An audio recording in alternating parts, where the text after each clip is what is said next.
Hello, folks. I'm back. How's everybody doing? Spiffy, I hope. Spiffy's always good. It's Sunday. Can you believe it's Sunday? Bundy, Sunday, Fundy, Gundy. Alright. Doing some Dragon Quest today. I'm already well on my way into this game. I'm not starting it from the beginning. Look at that. 14 hours. It's a good game. Yeah, I don't know. Welcome back, Ranadin. I trust that thou didst enjoy a peaceful respite. Yes, I did. I slept right here on the ground. Got 4 overnight shifts this week. Ew. Sorry to hear that, friend. Put an F in the chat. Let's see here. There we go.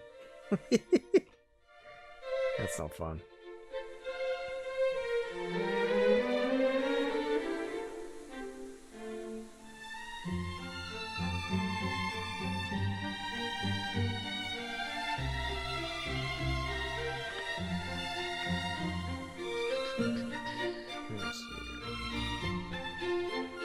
Trying to find my chat. I lost it. There we go. I'm back. Alright. I don't even know what I'm doing in this game. I've just kind of been playing it. Gather some items required to make the remaining sigils. Find someone who can fix the broken bridge. I think I found someone that can fix the bridge. They're just like, oh, if I fix it, someone will just break it again. This game's alright so far, Dragon Quest. I feel like it's pretty good. I would have changed some things. I would have done some things differently. Thunder went back to Neo, the world ends with you. Yeah, this has been a not bad time. I gotta remember what I was doing.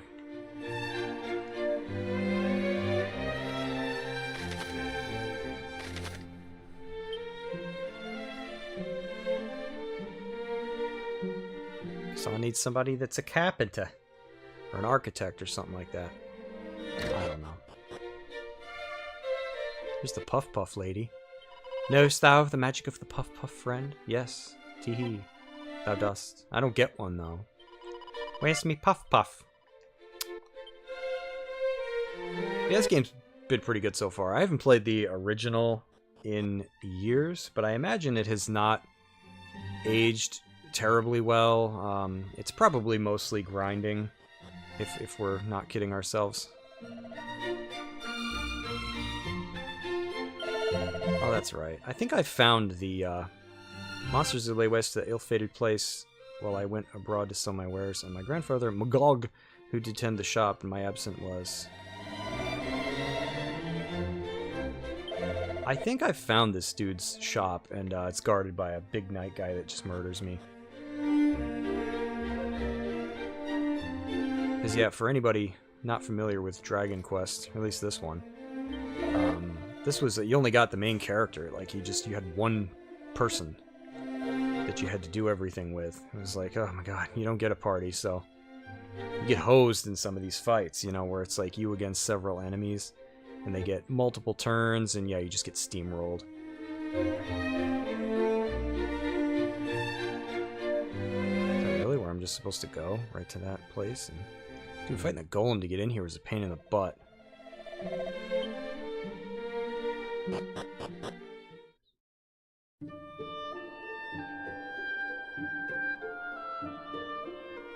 The Switch Remake Collection. Oh, is that 1, 2, and 3? I wonder if they even made quality of life adjustments to that one. Because I have it for NES, and man, it's old. And there's not really much to it. You know, you basically, you get started, you go and, I don't know, just grind until you're strong enough to go into that cave to beat the dragon to get the princess, and it's kind of it. And then take the princess home, and then you grind until you can go and defeat the Dragon Lord.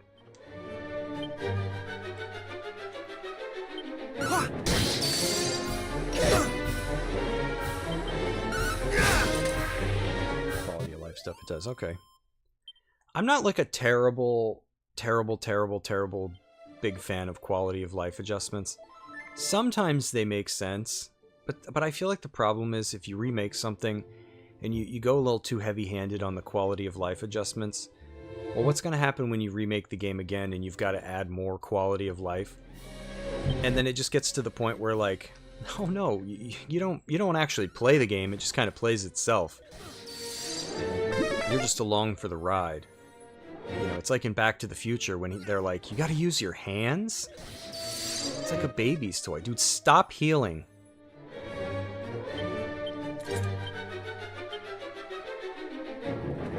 Stupid Happy Cures line.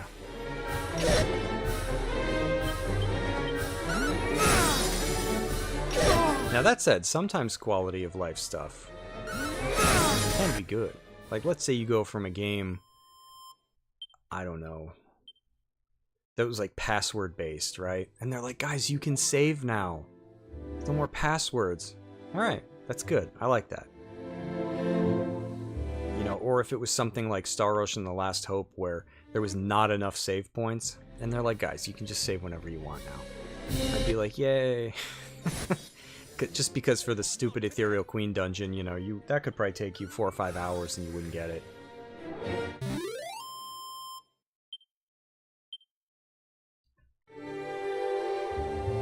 But I don't know, then it makes me think of Star Ocean 2 where...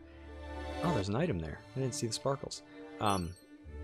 Where they add in these bodyguard abilities where, like, your party members as you're running around will just kill enemies. I'm not fighting 2 of these. They will stomp me. I fought 1. He was a pain in the butt. Worth it for money, but I can't quite... I don't think I could take on 2 of them just yet. I hate that enemies can get critical hits. I shall rend thee asunder! So, like, this game's pretty good. I would have done things differently. Like, the good stuff is, like, the graphics are fine. You know, combat's decent. The enemy animations are neat. They added more to, like, the plot now. You're going to be doing a lot of talking with NPCs and listening and stuff. They added some voice acting. Everybody that watches me knows how I feel about that. It's not necessary. It's like, stop adding voice acting. Like, you can't take something, I think, that was overly simple in nature and add voice acting. Like, it would be like you go to play a game of chess, right? And they added in voice acting. You're like, I don't want this. It's chess, guys. Come on. Like this was not a complicated game. It was basically a solo RPG. You play bloody knuckles with the enemies. It's not like Dark Souls where you can dodge or block. You basically, the roll of the die determines whether you get hit or not. So it's basically I hit, you hit, I hit, you hit. And I don't know. That's kind of what it is. Like, you grind when you need to. You steamroll things once you're overpowered. It doesn't need voice acting, because when you add voice acting to something like this that was simple, it feels like wading through the mud. That's what it feels like.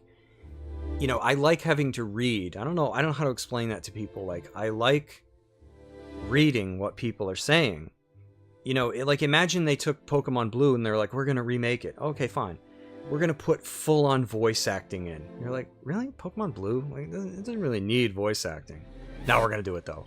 It would just, if you ask me, it just inflates the experience. You could probably read everything much faster and have a more enjoyable time than listening to, like, bad voice acting. I don't know. It doesn't need it. It doesn't need it. It'd be like putting voice acting in a pop-up book. Guys, there's 4 words on each page. Yeah, but we hired some actors. Okay, I mean, I was happy reading them myself. But now you've got voice actors who are going to do it. Great. I don't know. I just don't think it works. It would be like me going back and taking all the silent films from the whole silent film era and putting, like, full-on voice acting in there. Now they're just weird. Right? They were already weird, right? Because they are silent films. But now you just made them worse. Because it's almost like what was absent made them what they were. Like, when I read a book, one of the main reasons I prefer to read versus listening to an audiobook is because I don't want to listen to something. I want to read. And so for me, when you have these games that get remade like this, I almost feel like that needs to be a quality of life, something that they add. Hey, you want to turn the voice acting off? Yes. Like, they already have those modes, what is it for spiders? Where it's like, oh my god, I have this fear of spiders. Can I turn the spiders in the game off? Well, they have that. Well, I get annoyed by voice acting. That doesn't need to be there. Can I turn it off? Yes. I mean, I guess Final Fantasy Tactics, to their credit, did that. You can still play the classic mode. So, even though the voice acting in that's not bad, it's just there's too much. Like, I remember when way back when I watched Final Fantasy The Spirits Within. And there's so many moments where you're like, oh, this has got to be like the last scene of the movie. And then it's not. It just keeps going. And then you're like, okay. All right, this has got to be the last scene. And then it isn't. And you're like, oh my god. And you're like, okay, this seems very final right now. This has got to be the last scene. And it just keeps going. That's what it feels like. It's like when they talk in this with the voice acting, you're like, they're still going. It's just, I don't know. I don't know. Less is more. Less is more to me. The Switch Remake Collection 1-3 does not have voice acting. And I don't know why it became something that just, I don't know. I didn't mind it so much when I was younger. Wow, the tree ran away. Funny, because the tree is actually kind of dangerous. It just annoys me. Oh, you're not missing anything. Spirits Within sucks. I remember when I went to see Final Fantasy Spirits Within in theaters. I was with two friends. We had the whole theater to ourselves. So, 3 dudes, naturally.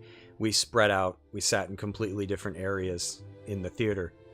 And the movie was so bad, we ended up throwing our pieces of our candy at each other. Like, trying to pelt each other with Skittles and stuff. It was awful. It's the only movie I've ever seen that I did that.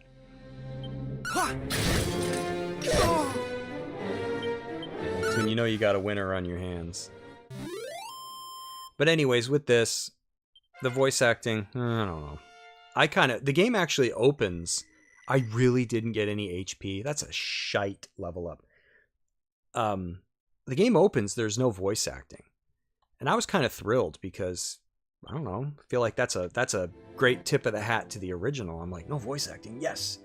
It's just not in the opening. So the opening's really strange because you read everything. And I'm like, listen, you would think if you were going to drop some voice acting anywhere in this, it'd be at the start. Right? Just saying, if you're going to put it anywhere in the game, you'd think it'd be in the opening. But it's not. And then it picks up afterwards. So you're like, it really is very jarring. You're like, okay. And then after that, the voice acting is just kind of periodic. It's just like for the really big plot developments, they're like, here's some voice acting. So it's not as bad as it could have been. I think some other things, wow, they're running from me, are worse. Like, I don't like the fact that enemies can get critical. Like, look how much that hurt. 101. Yeah, there's no way I could beat 2 of these. Youch. I don't think enemies should be able to get, like that, heals at least 164 critical hits, because there will be fights like this one where you can tell from the back and forth that you're like, I could beat this guy. I could beat this guy, right? He'll hit me, I'll hit him. He'll hit me, I'll hit him, I'll beat him. And then they'll go, smash, critical hit, 250, you're dead. So you're just like, It just feels broken in that regard. I feel like what they should have done was signal to the player that the enemy has enabled critical hits somehow. Like, oh, like they did in the other games where they would like charge up their fury or whatever. And it would be like, oh man, the gold golem's looking to strike or whatever. And it's like, okay, then there's a chance it's going to get a critical hit. It's like, do you defend? What do you do? In this, it's just completely random. I remember I was fighting... Oh, what the hell was I fighting? I think it was a Canabox of, like, all things. And I was like, oh, I could beat this guy. It's hurting me a lot, but it's not too bad. And then it got a critical hit for like 200. And I'm like, well, okay. I guess I'm dead. Like, it's just dumb. And it feels like losing a lottery. You know, I don't think it should have been a part of the game. And then the other one, the big one, and I hate this. I hate this in any turn-based RPG with like a burning passion. You miss too much. Like, I don't know who needs to hear it, like the developers of these games. When the player gets their turn, especially in something like this where you only have one party member, it's like you need your turn. Your turn is very important because you only get one. It's even important in a game where you've only got like 3 allies. Every action that you take matters. And it's like, man, I'm going to attack the enemy. Oh, I missed. And it's like, why did I miss? They didn't boost their agility or evasion. They didn't use Sandstorm on me or whatever other frickin' moves. Lower my accuracy. And it's not just you miss all the time. I have a little clip I recorded that I actually wanted to upload as a short. I still might do it. Where I had a boomerang and I threw it at 3 enemies and I missed all 3 of them. And I'm like, okay, whatever. It's just a fluke, right? I'll try again next turn. And so next turn, again, with no accuracy penalty, they didn't boost their evasion, they didn't lower my accuracy. I throw it again, and I miss all 3 a second time. And I'm like, what is this? Like, what game am I playing? It's just, I don't know.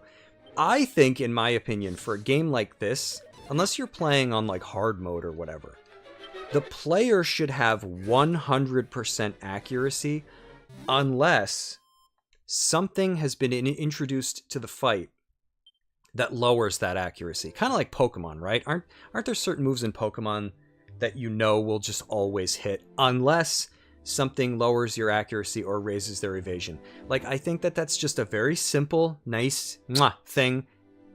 It works. But you'll miss all the time.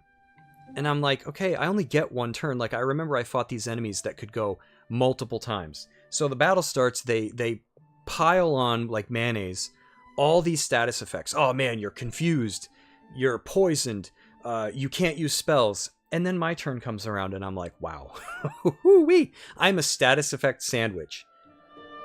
I gotta do something. Do I heal the poison? Probably shouldn't, right? Because I only get one turn, they're just gonna put it back. Should I attack them? I'm confused. Like, so I don't know, it's just like, what do you do? And I feel like that's where the game really shows its problems. Is it's like, do I even bother attacking? I'm probably just going to miss. Like, and it just sets you further and further and further back. And I don't like that. So it's one of those games, and I know I played something else. I wish I could remember what it was. I know I played another turn-based RPG not all that long ago where you miss too much. And it's like the default, and I hate that. I hate that so much. It's like, why am I missing so much? Meanwhile, I have equipment on it's in the description when you examine your gear. Oh man, this item lets you dodge more attacks. And I'm like, really? Because it don't seem like it's doing anything. Like, look, I'm probably wearing something right now. Yeah, the Phantom Mask. It's in the description, and when you use Peep on it, it says it makes it easier to nimbly evade physical attacks. Really? I wouldn't know that. Because it does not appear to be doing that. But I'll go to fight other things, and I'm like, do my weapons say in the description this misses like hell? Because that's what's happening. Yeah, Thunder, I agree about the metal slimes. Oh, I should go fight those. Let's see if I can. So, I mean, I like this, but it does have some, like, glaring problems.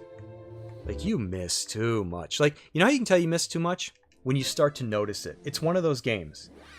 Because I feel like the battles in this should be fairly mindless.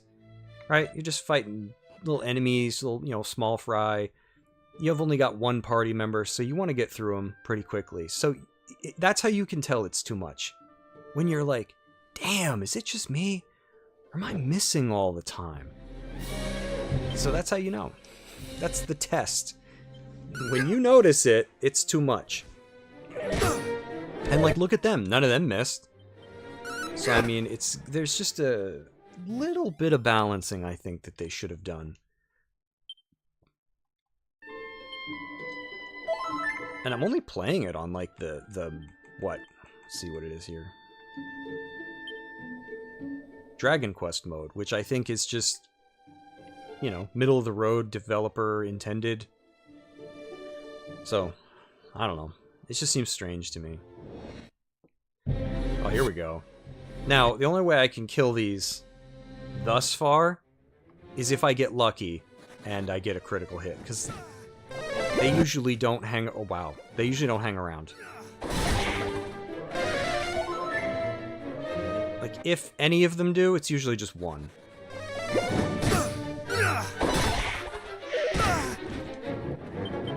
Ah, and it's usually the first one.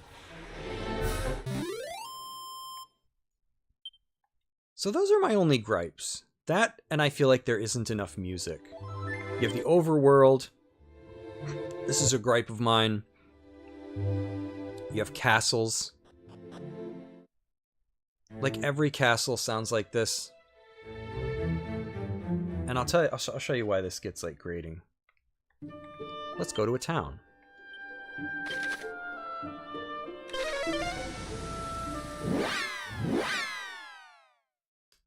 So here's the town music. This is something fundamental that I don't think the developers of Dragon Quest understand or even care about. Alright, music. Let's go to another town.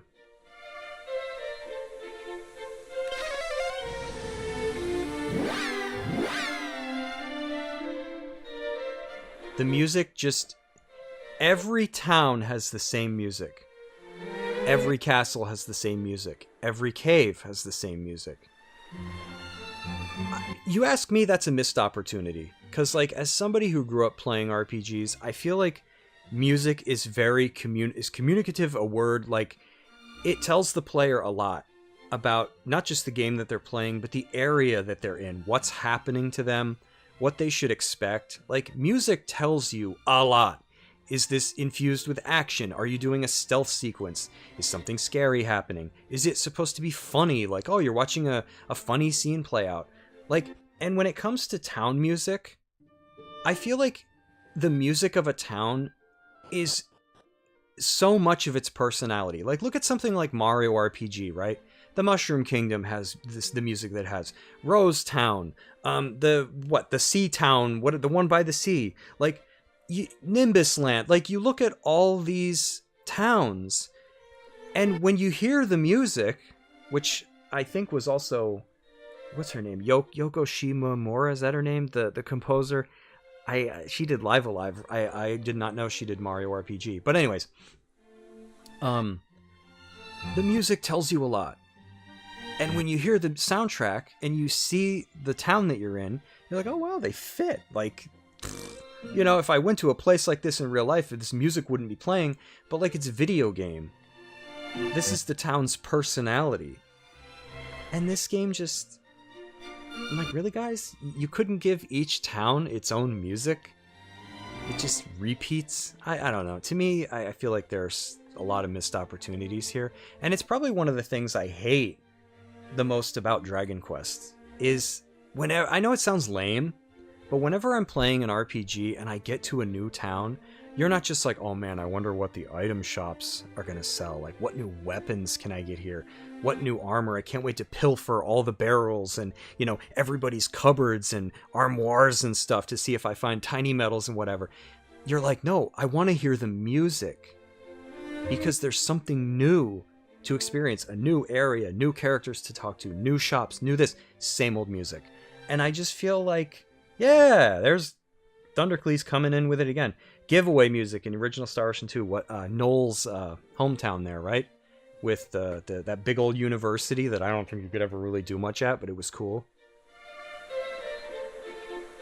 And you go into those areas, and when the soundtrack is like a home run, you can't envision it being any other way. It's like playing Mega Man X. I don't know what it is about Mega Man X. I would say if I've ever played a game that has a perfect soundtrack. Now, that's not to talk bad about games like Chrono Cross that have amazing music. What I mean about Mega Man X is every single freaking instance of music in that game is perfectly sewn in From the password screen, the start screen, it doesn't matter what it is. Mega Man X has like what I would describe as like a tailor-made soundtrack. You hear that opening, you're like, damn, this works.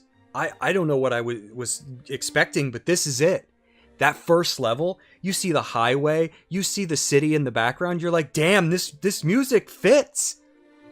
You get to the, you see the password screen for the first time, you're like, okay, that's exactly what I would expect.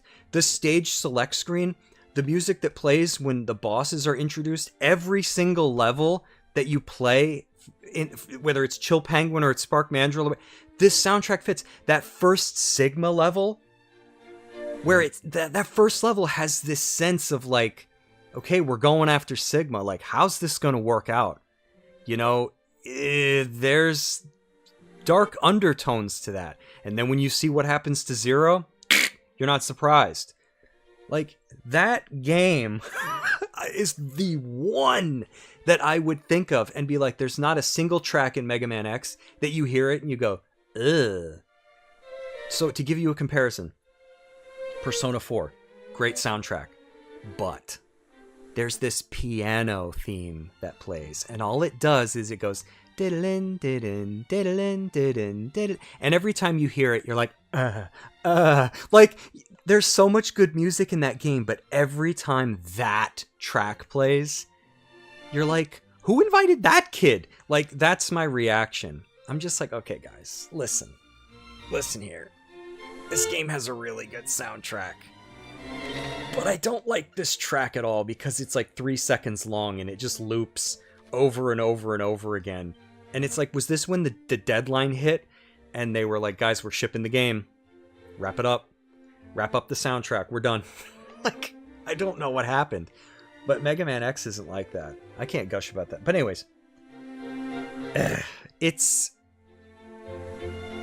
music matters, I think. And so for a game like this, I think it's just become something that I expect of Dragon Quest. Where I'm like, I like Dragon Quest, but can you guys put a little bit more effort into the music? And meanwhile, you got games like, Final Fantasy VII Remake and Rebirth, where it's like the soundtrack's got like 100 tracks to it. And there's all these like different remixes of like the battle theme that we all know and love. You know what? I went to the metal guy. I don't think I turned in my medals. But I don't know. There's my gripe. I'm just a big music. I think music makes the game.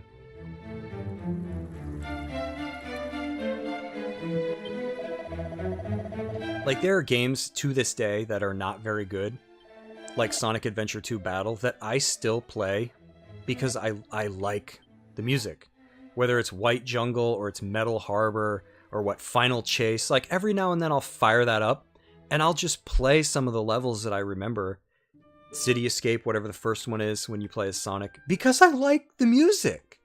Whereas if it's bad, like the Knuckles and Rouge levels, I'm like, yeah, I've beaten those. I got my A rank. I'm never touching those again. Like, so yeah, it makes a difference. Oh, who the heck can fix the bridge, you think? I think the dwarves can fix it. Yeah, let's go see if anybody there can fix this dang bridge.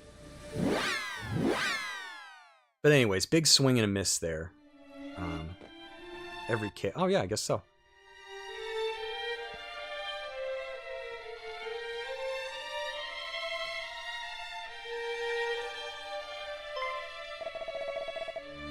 Thou needst a bridge built, and with surpassing haste.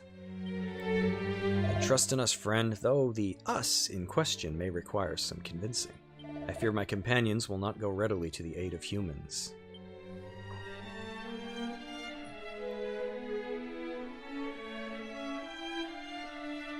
Nonsense, we shall go, and happily. Truly? Thou jestest not? Truly, we are none too fond of human. Wow, I'm standing right here. 'Tis true, but this fellow here hath tickled us mightily with his strange ways. Disclosure, I didn't tickle anyone. He did risk his own life to save that of a dwarf. Unheard of, ridiculous, delightful. I'm Besides, if thou goest alone, and the bridge doth fail to be rebuilt, the name of all dwarves shall be Mud. Come, brothers. Yay, Dad! Well, that was easy. Very well, then. Let us away. Bye-bye. Alright. Thunder says, all the Sonic Shadow levels had great music. Tails and Buttnick had some good... Yep, that you're right there. Rouge music sucked. Yep. And Knuckles music made your ears bleed. Yeah, name's Knuckles. I feel it under my feet. Something. I don't even know. It's bad. Dwarves and no small number of them. Is this thy doing, Wanderer? But how? I'm homies with everybody. The pleasantries can wait. What is needed now is timber, and plenty of it. Timber? For what purpose? For what purpose, ye ask it? Why, to rebuild the precious bridge, of course. A single evening's work will escape the fiend's notice, I assume. Single? You're truly able to perform such miracles? That which is asked of us, we do. Wait here, all shall be as... Dude, this can't go this easy. I mean, I normally have to do, like, a job to get every quest.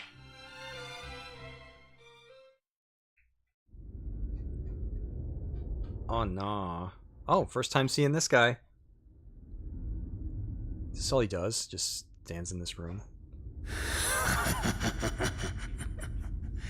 The time hath come to reclaim the ancient power that is mine by right.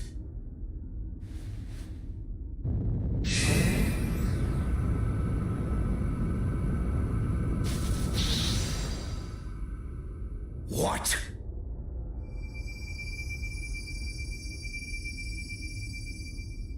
Thou refusest me?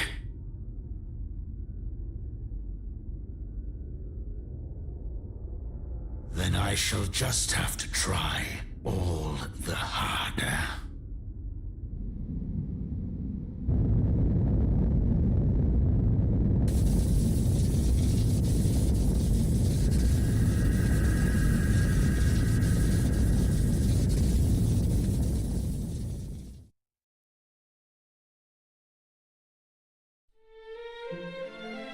I'll get you next time, Gadget. Alright. 'Tis done, the bridge standeth once more. The rest, friend, is up to thee. Truly, dwarves are capable of such feats as this. Zounds! At least it wasn't zoinks.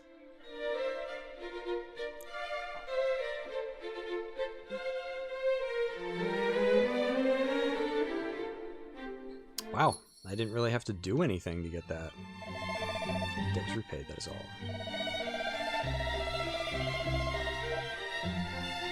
I wonder if the bridge gets destroyed. I ain't got good feelings. Thou didst best the golem.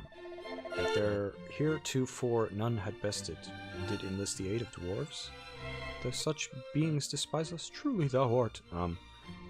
Yeah, I really didn't expect that to go that easily. Just because you know how RPGs are. Oh, you want us to fix a bridge? Okay. Well, my wife went missing. I think she's in a cave somewhere. You're gonna have to go find her and rescue her, and then we'll get to building your bridge. You know, you save my marriage, I'll save your bridge. You know, that's usually how it goes in games. It's like, you gotta do something for me first. And you're just going, oh, great. So yeah, I always am very dubious about, like, I don't trust what they're telling me. I don't even know what bridge they fixed. I'm like, there's a bridge out somewhere? Uh-oh. Hold! Wouldst thou humor an old man ere thou departest, friend? Dude, I just talked to you. This couldn't have... What does he want? He's like, the princess, she hot? 'Tis concerning our priest, who was... I told you! Who was abducted, as thou by now surely knowest. No, I really didn't notice. A great man indeed, guardian of the legends of heroes, and much more besides. Though a man not blessed with the best of luck. Young was his what? Oh geez, I mentioned the wife too. Young was his wife when she passed away, and the son she bore him did quit his home, never to return. He resideth now in Damdar. Oh, isn't that place wrecked? Where he laboureth as a merchant. He resideth now. Dude, that place is abandoned. If the rumors are to be believed, or rather, he did. The rumors also tell that Damdar was razed and its citizens slaughtered. Yes. It's kind of a toilet now. The news did wound my poor old friend more than words might express. Long did he mourn and deeply. Oh no, the fiends who did murder his beloved son were his sworn enemies. Not one word would he relay to them, though they torment him without mercy, and so I fear they shall have no choice but to.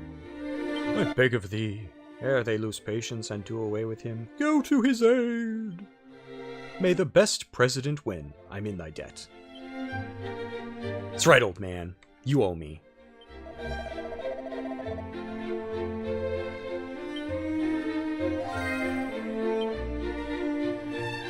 Head for the Weeping Isle and help the priest.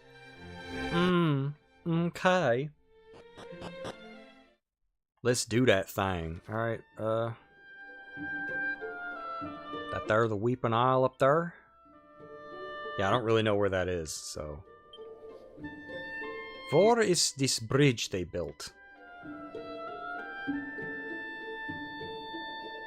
Am I blind? Did they build it over here somewhere?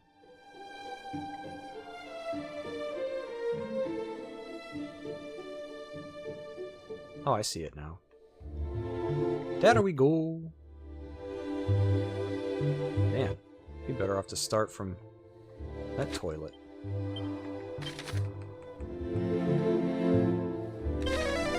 Let's go. It's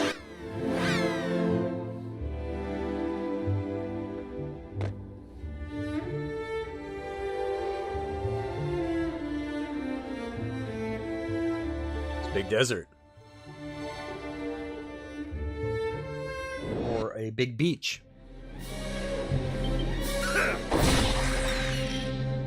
Sounded crunchy.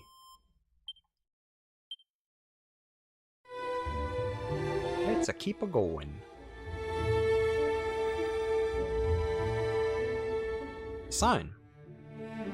What does it say? Big bump here.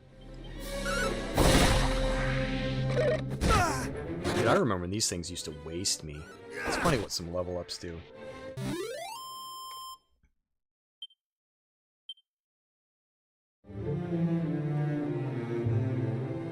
There's even a sign for it. Weeping Isle.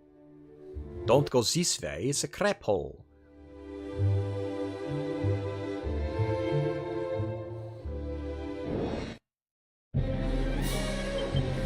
Those ones look weird. It looks like he has an eyeball on his crotch.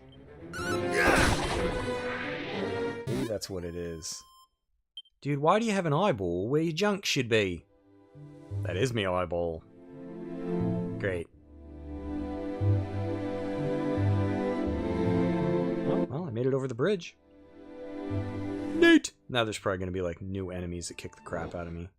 I was kind of right. I think the two on the outsides are new. Yeah, they didn't die in one hit. Oh, Josh Gad, that hurts. I never beat Dragon Quest II. Dragon Quest II I remember liking a lot. I never played the original. I would really like to rectify that one day. Wrecked. But I did beat it on when it came to Game Boy back in the day when we got, I think it was a black cartridge, which meant you could play it on Game Boy and it had extra like colors or whatever for Game Boy Color. So that was when I first beat Dragon Warrior 2. But I guess the first 4 were on NES. Right? I only ever remember seeing Dragon Warrior my whole life. I don't think I've ever seen 2, 3, or 4 in person. Which is insane, considering that I like Dragon Warrior. I still call it Dragon Warrior, but yep, never actually seen them that I recall. But I know I've seen like a million copies of Dragon Warrior. But I remember liking 2. From what I remember, it's 2 princes and a princess. That's your party.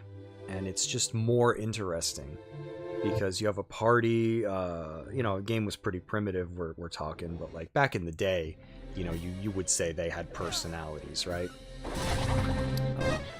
And it just added it more because it was like, oh, I don't just have one party member anymore for the whole game. So I remember liking the second one.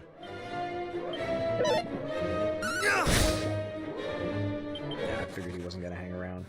Moosehead, what's up? How's it going? Good to see you again.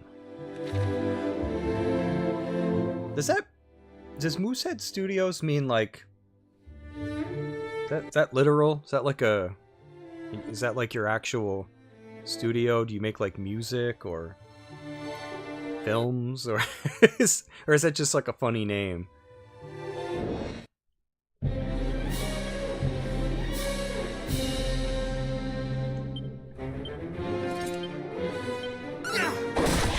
Moosehead has been playing Dragon Quest XI for a bit.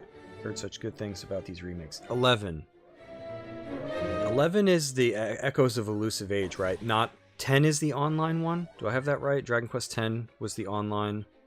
11 was the single-player game. It's just your own channel forever ago. You're a musician. Hey, cool! So you appreciate music then. I was just talking about music earlier. So you're exactly what I wish I had done. What kind of music do you make? 10 was online. Okay. Because yeah, if I could go back, you always get asked that question by somebody. If you could go back and do it all over again, what would you do? I would have got into music. But I would have tried to make video game music specifically. Because growing up, ever since before I could read, like playing old Atari games and Mario on NES, right? Like, I just took to like the music right away. Music was always like one of the things I noticed. If something had good music, it was good to me. And I wish I had. And it's never too late. I still think about learning like keyboard. Drummer, you had a few hits back in the day. Oh wait a minute. Now this has sounded kind of familiar. Did you tell me this before? Sorry, I wish there was more people here because I would say, if I ever forget anything that anybody says, it's never personal. I try to listen, I try to remember, but man, it's just my life's like an onslaught of, it's either work or kids or, something's always assaulting the brain, right? And it's just, I try to remember stuff, but I don't think so. Maybe it was someone else. Well, that's awesome. Congratulations on the hits. You'll have to tell me, I'll have to go check out your channel. Are those on there? Because I like music, so I'm always down. Yeah, that's what I would have done, so. Do you like it? I mean, I know, I have to ask, because I've met a lot of people that I remember in college, I met this one kid that did art, and I was like, man, that's incredible. I was like, that's like photorealistic. And he looked at me and he's like, yeah, but you know what? I don't enjoy it. And I was like, man, screw you, kid. It's like, you got this amazing talent, you don't enjoy it? I'm talentless, But I guess that's the unevenness of life, right? Like, some people can be good at stuff. Yeah, I got him. And they don't like it. Yeah, dude, you played at game music, NES stuff. Oh, nice. Yeah, I still listen to... There are tracks that I heard years ago, ages, that have stuck with, like, I always tell people, like, about Ephemeral Fantasia. It's like a PS2 game. It's like, I don't remember who made it, if it was Konami that may have published it. I don't remember. Not the best game in the world, right? Definitely a kind of RPG that you need a guide for.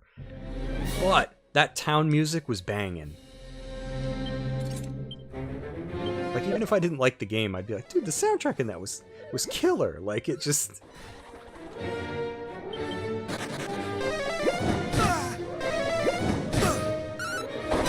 I think music is incredibly important.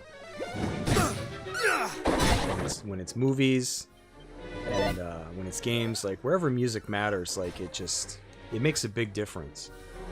And the absence of music can work just as well.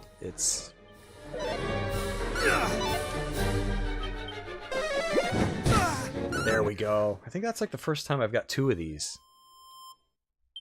Look at that tasty treat.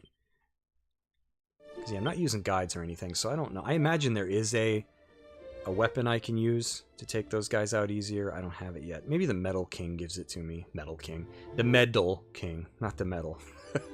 No metal.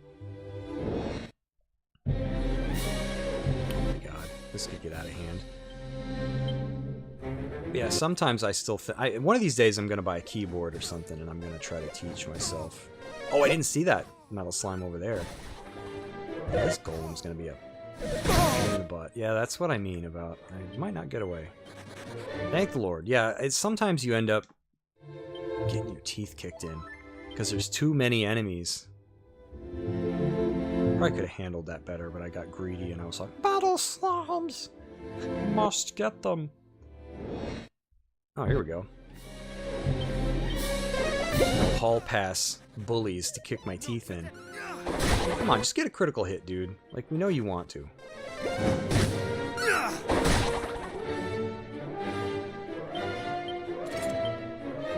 Ah.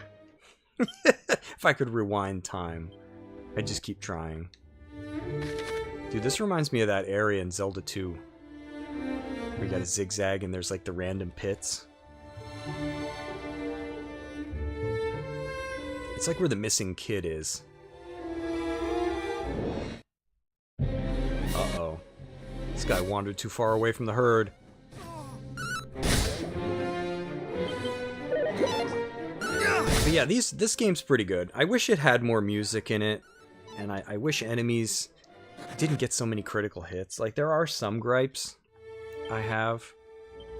Can't speak about 2, I haven't started it yet, but I've been playing this one for... I think there's a way to tell? Oh, I'm just under 15 hours. And I don't know, you miss too much. I feel like that's another concern. Slippery sap, 2-leaf clover, Japer Creeper. But other than that, I'm happy with it. And one thing I was like really nervous about when I fired it up is I'm like, is this gonna have, you know, is it gonna be what's the word? If you play the third one, the 2D HD remake one, they were really kind of weird with gender in that one, and I'm just like, why? To me, it seems silly to animate all these sprites, create all these backgrounds, the music, the game engine, everything. It seems silly that you've made all this stuff and then you put it together into a video game, and then you let the localization people kind of like be weird. And they're like, well, we're not going to have gender in it. You're going to have body type A and B. And you're like, really? You did all this. And now you're going to like carry the ball, you know, right up there to the line and then just like fumble it on purpose. It just seems strange to me. So when you start the game up and they're referring as you as like the scion, if that's how you pronounce that word, I admit I've never heard it used in my real life. The scion of Erdrick or whatever, you're like, oh no, they're gonna do it. They're gonna say that you're like, oh, you're like the offspring of Erdrick. I was like, they're not gonna say son. Like, is anybody gonna call me a man, or are they gonna be like, you're such a strong person, you? But no, surprisingly, when they refer to the princess, they say her, she.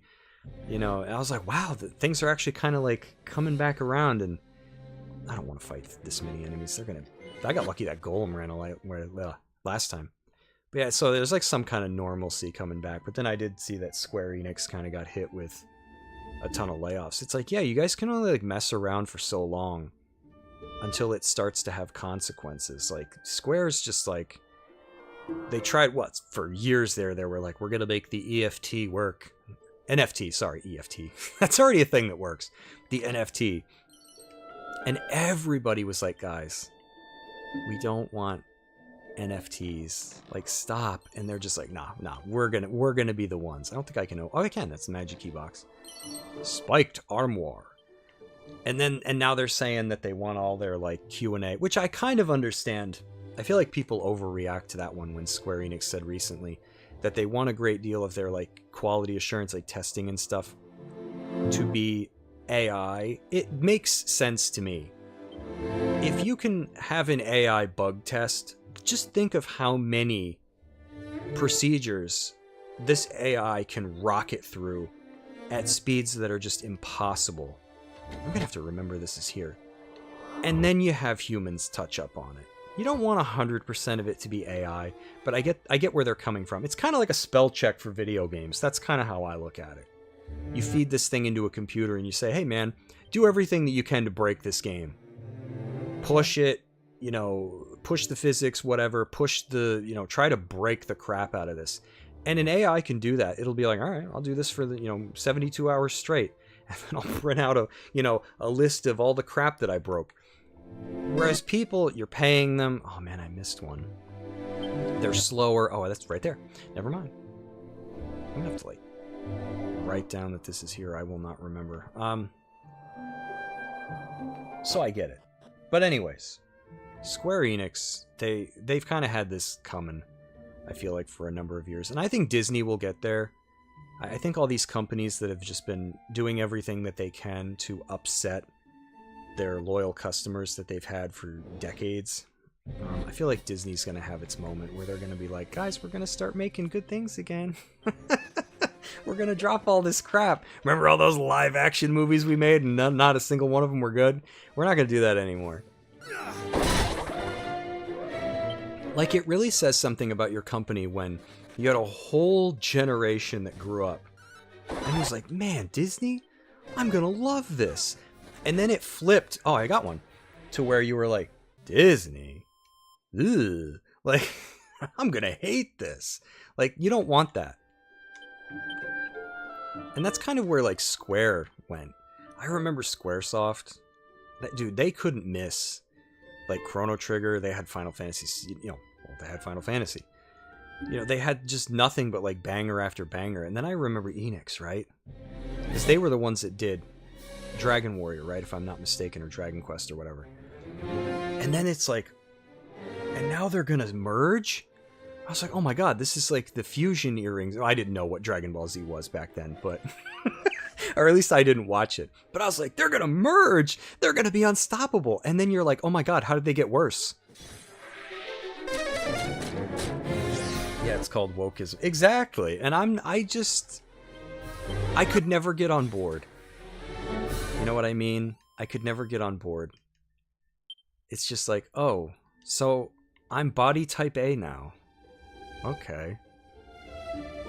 Why? And it's like, because there might be a person out there that's upset. And I was like, there's not going to be anyone. There's not going to be anyone that's upset by this. There'll be people that they pretend to be upset.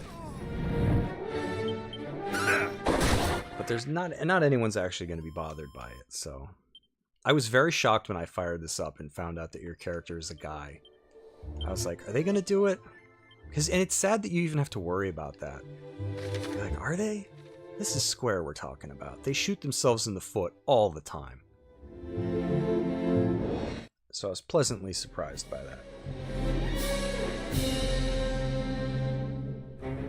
I feel bad for their fans. Literally, that was a love property. Imagine if they did that to Final Fantasy and made Kefka black trans. Yeah, and that's the sad part, is you always have to worry about that.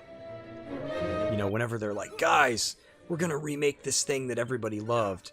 Like, everybody's like, oh, they should remake Chrono Trigger. They should remake Xenogears. And I'm like, no. No.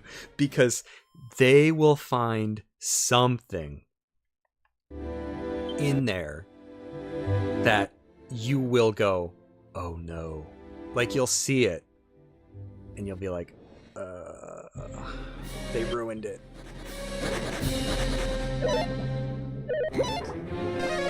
Like, I don't know why I get these, like, vibes, but I'm telling you right now, if they remade, like, Final Fantasy VI, they would make, like, Sabin or Edgar gay. Like, they wouldn't be able to help themselves.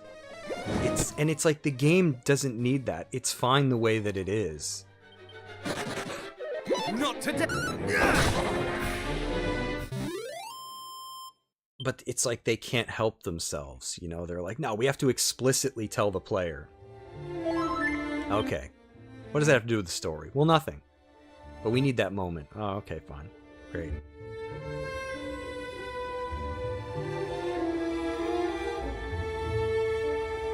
Yeah, don't even speak it into existence. Yeah, right, you're absolutely right that things are recovering. It's nice to see, like, that people are just kind of over this. But the thing that stinks is, you know, there's like an ebb and a flow to everything. I don't doubt that it'll you know, hide out in the shadows and fester, and it'll come back one day. But it's nice to see that people are just like, no, I don't care about that. And I always tell people, like, just tell the story you want to tell. Like, it doesn't matter if, I don't know, maybe I'm wrong and I belong out on an ocean island somewhere by myself. But I'm just like, if you want to tell a story and it's all black characters, do it. If you want to tell a story and they're all gay, do it. If you want to tell a story and they're all white, do it. Like, I don't think you should ever be beholden to, like, wait, hold on a minute. You know, I'm not going to consume or enjoy your product at all. But it's problematic, and let me lecture you on how you can fix some things. And it's like, dude, shut your mouth. Like, you don't even care. Okay, so is this the Weeping Isle? Kind of looks like the, oh, where the fairies lived in Chrono Cross.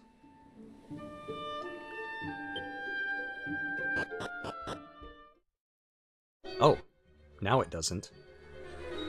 Dude, some new music finally. I'm digging it. Am I gonna get my teeth kicked in here? Because every time there's a new area, you get curb stomped. So I'll be curious to see how that affects Final Fantasy Remake Part 3. These handsome crabs, is that what that said? I think they don't like fire? Crabs usually don't. Oh! Handsome crab, that's what it said. Okay then. Wow, that's decent experience for just things that died in one hit. Cause yeah, man, speaking of like wokeism and stuff, I've been like itching to talk about taking a Pelham 123 some more. I had talked about it previously, but I was kind of holding off on saying more about it because I was like, wait, there's a book? I gotta read this. And hoo-wee, let me tell you, for anybody that's read it, the taking of Pelham 123 is, how should I word this? It's a product of its time. I think the book is also from the 70s. So, yeah, let your imagination run wild. The Taking of Pelham 123. So when I saw the movie with Walter Matthau, I was like, wow, this is really good. Like, I'm a huge Walter Matthau fan. And I had never seen this movie. Oh, even... Oh, wow, that's nice. I forgot I had the spiked armor. So I was like, oh, I gotta see this movie. And I liked it. And I was like, wait, it's a book. It's a book. And anytime I find out, I was like, oh, I gotta read the book. Because I'm always one of those people that I'm like, is the book better than the movie? And a lot of times, it is, right? A lot of times it's really easy to be like, yeah, book's better than the movie. Sometimes I feel like you end up in an instance like The Road, where the movie and the book are equal. Or 2001: A Space Odyssey, same thing, book and movie, equal. They even complement one another. Or even a crazy instance like No Country for Old Men, where the second half of that book is wildly different from what they did in the movie. But I would say they're still both good. They're still both competent. This, I would say like the first 2/3 of Taking of Pelham 123 is...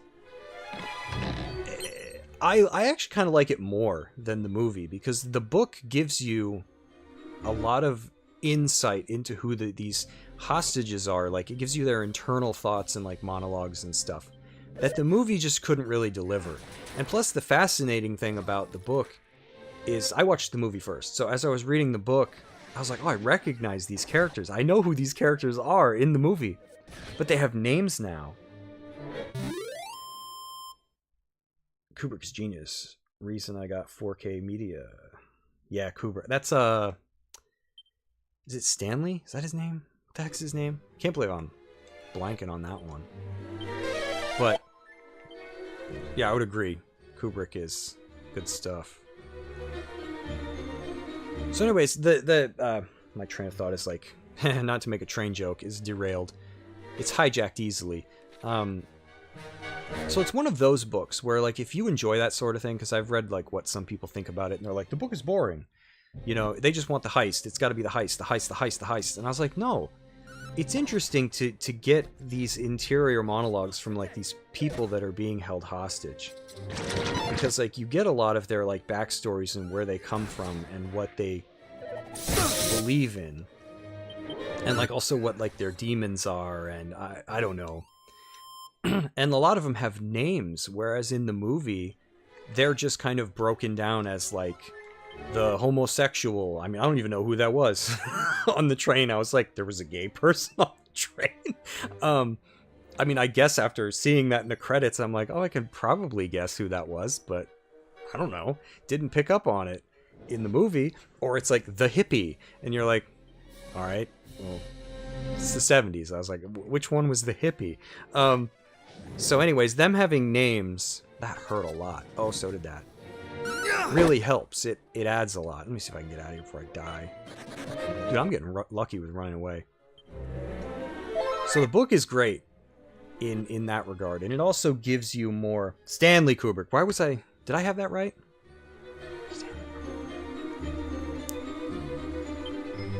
You got it. Yep, okay. Yep. But the book also gets... So you know Iago, right? From Othello. One of the things that's neatly absent, and I love it, I'm all for it. Oh, I just found an item by accident. Where was it? Oh yeah, anybody that... Sorry if this is a spoiler, but if you play this... Because I don't yet have an ability that shows me this. But sometimes you'll find items on the ground. See how it says interact? I already have that, so it's not a big deal. I do have this that will tell me 2 treasures left. Well, there's one. Okay, that's a treasure chest, because I can see those. But I can't see the items that are on the floor.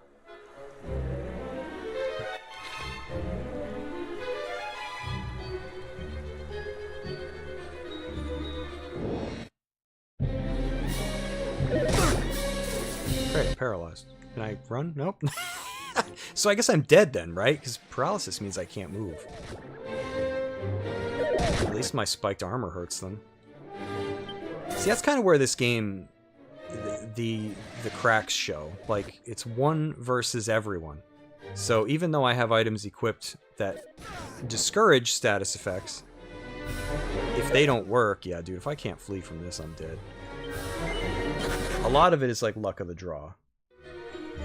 You know, which sucks. It's just, you can be careful all the ding-dong day, but it doesn't matter if the enemy just gets lucky. Oh, you were ambushed. Oh, look, they use status effects. Oh, it worked. You get the crap pounded out of you. I guess I'm dead.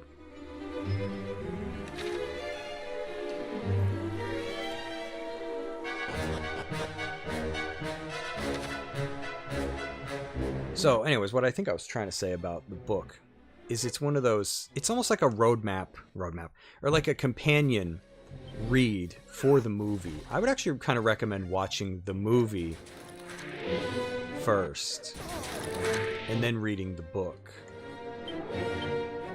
Because if you read the book and then you watch the movie, you might be disappointed. Because a lot of the characters in the movie, they don't really have names. They're still there, and it might actually kind of spoil some things, actually. Like, one of the interesting things that I've talked about in, like, previous streams is one of the things I liked about Taking of Pelham 1, 2, 3 is that at a certain point in the movie, it's mentioned that there's a police officer on the train. And you're like, oh, damn, really? Because you're like, well, it can't be Walter Matthau, right? He's the big actor in this. It's not Robert Shaw. He's the bad guy, you know? So who's this cop? And it's mentioned a couple of times. Oh, don't start casting whack. If that works, I'm out. And you're like, well, who is it? And it's mentioned a couple of times. And you kind of forget about it. It kind of weaves in and out of existence. And then it gets to the point where you're like, who is this police officer? And I feel like in a strange way, almost it's like it's a theatrical production. When it finally hits, it's worth it. I think it's worth it. Because one of the things I like about plays is even the minor characters can have big parts that they play. Even if it's just a person that comes out in between acts and tells you what's going on. Whereas if you read the book, you're going to know who that is. you're gonna know. So, what is going on here? Spike Tail? Where are the other relics? Oh, Spike Tail's a bad guy. I've seen him before.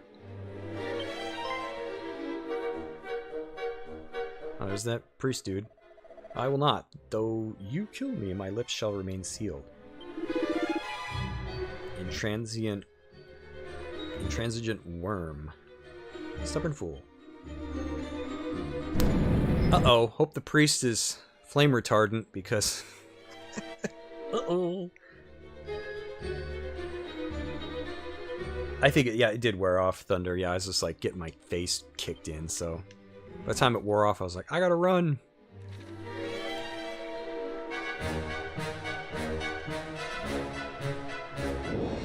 But yeah, the Taken of Pelham 123 book, it gives you a lot more into the characters. Like, they have names now. One of the big things that they changed is, in the movie, Walter Matthau plays Zachary Garber. And as I was reading the book, his character, it seems, was based off Clive Prescott in the book. His name's Clive Prescott. And this gives you an idea of, like, okay, this was the 70s. And I was like, man, I wonder why they didn't use Clive Prescott. Because Garber is in the book, but he's maybe only mentioned, like, 4 or 5 times. It's always, like, very secondary. I think he has lines that he speaks in the book, but you're kind of waiting the whole book for him to, like, pop up and do something. And you're like, and then you just get to a point where you realize he's not going to have the level of involvement that he does in the movie. And you're like, I wonder why they did that. And then you find out why. And you're like, oh, Clive Prescott is black. That's why they didn't use him when they made the movie in the 70s. So there you go, right? It's a product of its time. And some people are bothered by stuff like that. Me personally, I think it makes it more authentic. Because one of the things that I really liked about the book is it's very grim at times. It's definitely not like gory or anything like that. But one of the things is it was almost like there was like a level of satisfaction that came from how like grim and real things were. Because Clive is never recognized for his involvement in... Because he's the transit authority lieutenant that's communicating mostly with the bad guys to try to get the hostages saved. He doesn't want anybody to get hurt. And it's like he's never really recognized for that. And one of the things that's interesting is towards the end of the book, the mayor is meeting with characters who did not play as big of a role and recognizing them as heroes. So there's something really frustrating and twisted about that, but you also accept it because you're like, well, this obvious work of fiction is taking place in a very like crappy time period where, you know, racism was, I mean, it's still around, but like it was run amok, you know, it was a very different time. Heed me, thou rock-headed dotard, shouldst thou choose... Wait, he's... Oh, it's Spike Tail. Should thou choose not to speak, others will be made to suffer and to die. Chief among them, this exquisite specimen, whom we did bring back as a prize from fair Damdrar. Okay. Is he talking to me? My character even looks confused. He's like, huh? Oh, great, there's 2 of them. Never mind, he's talking to this RPG maker-looking merchant. But how? Yeah, you're gonna die, dude. Thy face is suddenly surpassing pale, sir. But it is just as my master said, you humans are cursed to care for one another, and therein lies your greatest weakness. Now spill the proverbial beans. The relics of thy precious hero, where are they to be found? I ate them. Not this, anything but this. Hang on, man, I'm coming.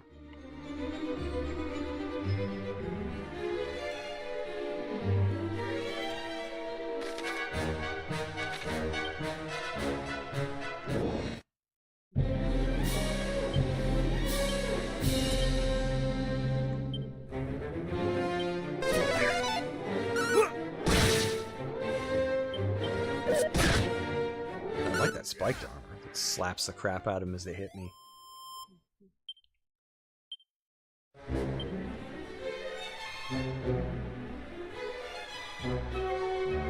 Yeah, the first 2/3 of Taking of Pelham 1, 2, 3, the book, I would say like are on par with the movie.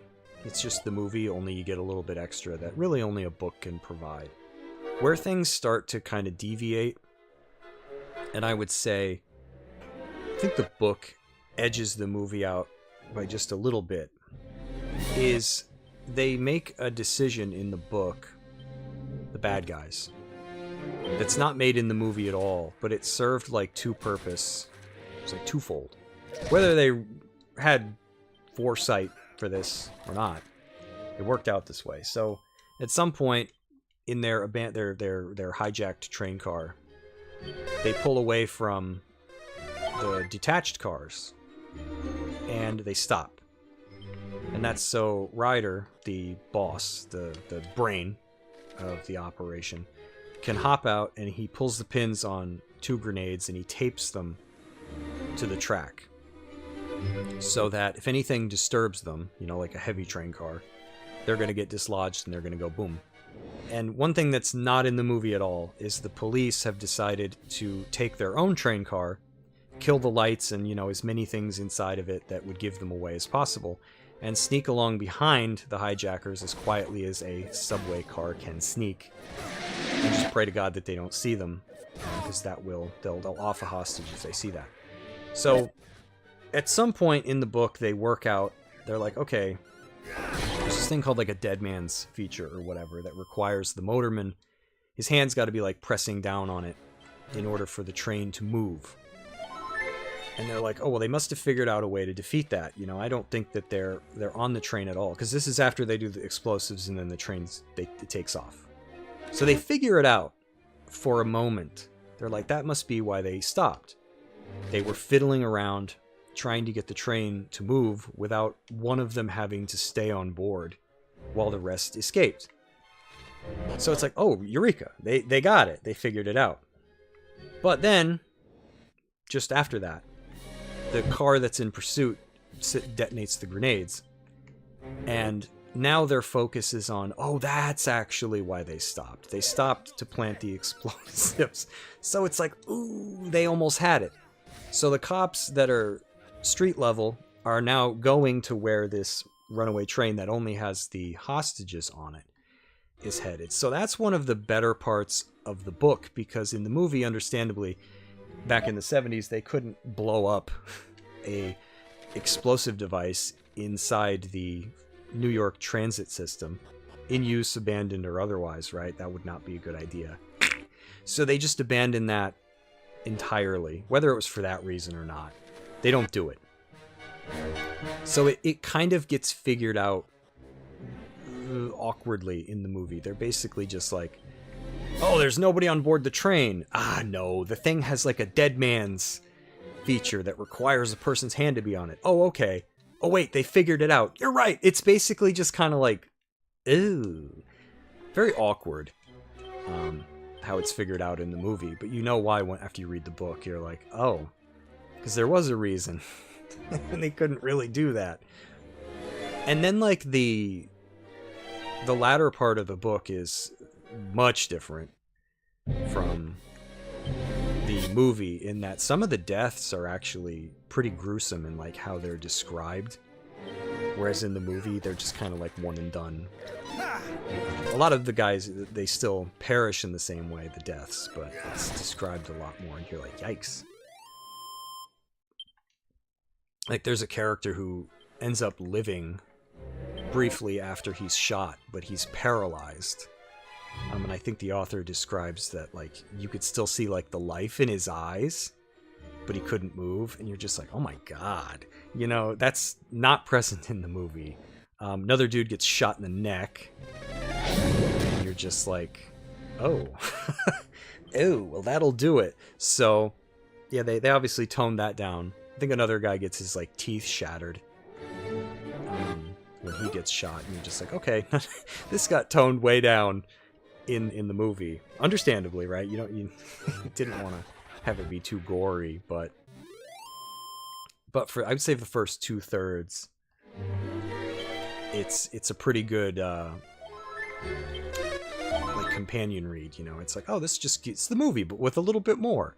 But I feel like starting with that deviation with the explosives, after that, it's not quite the same. I feel like the book just edges it out by a little bit. Now, the one arena where the movie slaughters the book is the end. Now, the end is so good in the movie that I won't spoil it. But it's one of those movie endings that when you see it, you're just like, oh my God, that was perfect. You know it's coming. You know it's coming, but you don't quite know what you're going to get, right? And when you see it, you can't believe it, and you're just like, that's incredible. The ending in the book sucked. The ending, I don't know if anybody's ever been reading a book, and then all of a sudden, it just kind of feels like the author's like, all right, done with this book. Next book. That's kind of how it feels. Like, if anybody's ever read Louis L'Amour, they know what I mean. Louis L'Amour can write a story about, like, crossing a desert, herding cattle, you know, it's like, oh man, you're there, like, step for step, night for night. It's very deliberate, methodical, slow-paced. It's brilliant.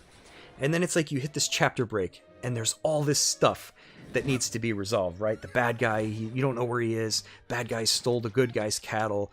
He stole his woman, too. There's only 3 pages of the book left, and you're like, man, is there going to be a part 2 to this? How's this going to end? And here's how Louis L'Amour does it. Chapter starts, the good guys found the bad guy. You know, bad guy's like, I'm gonna shoot you, and the good guy's like, no, let's settle this with our fists. So then they have a 2-page long fist fight, and the bad guy obviously loses, and the good guy gets everything back, and it's over. And you're just like, man, Louis L'Amour, you were an incredible storyteller. You suck with endings. It's almost like he had a deal where his publisher was like, all right, listen, your books have to be at least like 140 to like 100-something pages long. He's like, okay. So it's like he allows for his imagination to unroll like a fruit roll up or something until he gets to that page requirement, and then he's like, all right, and wrapping it up, next book. And so that's kind of how The Taking of Pelham 1, 2, 3 feels, because my mind was just like all over the place as the end was coming, and I'm going to spoil it because it's terrible. So one of the guys gets away out of the hijackers, and it's same one in the movie. And he's in the same place that he is at the end of the movie, which is his pad. And a detective comes a-knocking, which is what happens in the movie, only it's not Walter Matthau. It's a different character who I think has not popped up up until this point, which makes sense for the book because the jobs are divided up between whatever that person's specialty is. Like, obviously a patrolman, he's up in a car on the streets. You know, Clive Prescott is a transit authority lieutenant. You know, he's with the transit authority. A detective, there's a reason a detective goes to see the character who survives at the end. And for a minute there, you're like, man, I wonder if this is going to end like the movie did. Well, it doesn't. So one of the hijackers mentions throughout the book that this one particular guy is a coward, you know, and I couldn't find exactly where it was in the book that it was mentioned, but he kind of has like this suspicion that like he's gonna crumble, you know, at like the slightest pressure. So in a way it's kind of foreshadowed, but that doesn't make it any more satisfying. Basically, the detective knocks on this guy's door and he freaks out, pops the window, he goes down the fire escape. Detective hears this because he's like, man, he should have like soaped up that window or something first so I didn't hear it. So the detective just waltzes down back to the street and sees the guy funning around with the fire escape. He can't get the ladder to go down. And so he just hangs from the bottom rung and he drops. It's about like 4 feet of a drop. And the detective just catches him and says, surprise. And that's it. And I'm like, okay, that ending is crap. It is crap. I was like, and I had a dream about it. It was so bad that my brain actually came up with what I think is a better ending. Now, my ending might be crap, right? But it's better than the books. And you know what I dreamt? It was so bad, my brain had to fix it. I had a dream a night or two later. Much like the movie, I could see it happening. It's not like I was reading the book in my dream.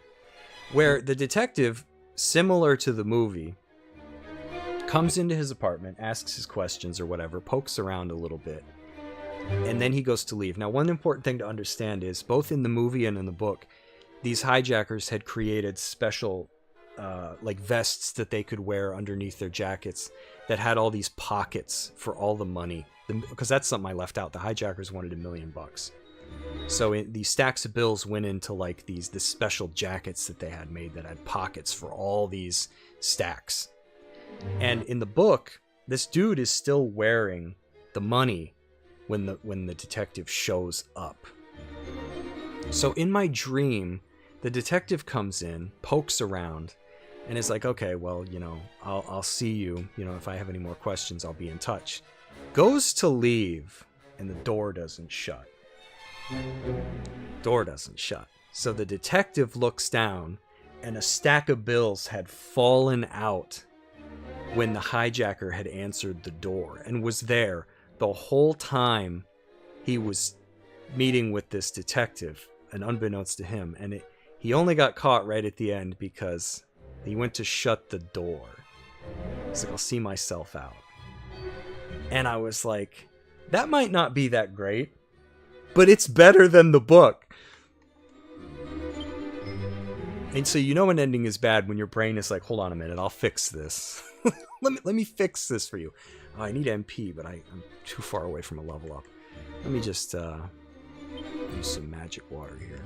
But anyways, there was probably a reason they changed it in the movie, which they made it a lot better, because they probably read that and they went, yo, dude, this ending, man, whew, this is crap.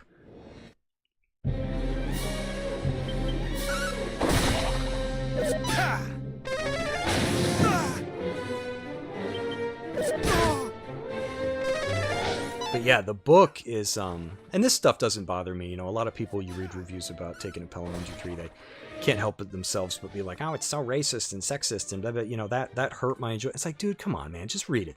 Like, if anything, it makes the world feel more real, right? That these characters have a lot more in front of them to jump over than just like, oh, my commute was delayed.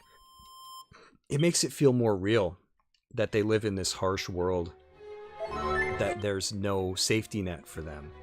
And that's just life. Like, life's unfair that way. And I don't know. If you ask me, it makes it more grisly and real. But there's this one moment that did not need to be in the book. Oh, the ultimate key. Is to be found.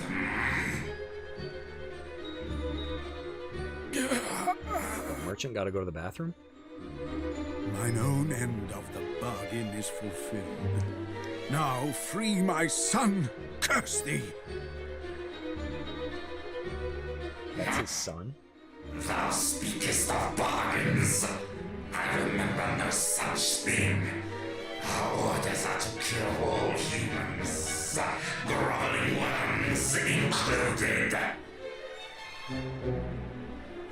Thou faithless scoundrel! There is no need for that. But for thine insolence thou shalt fly first.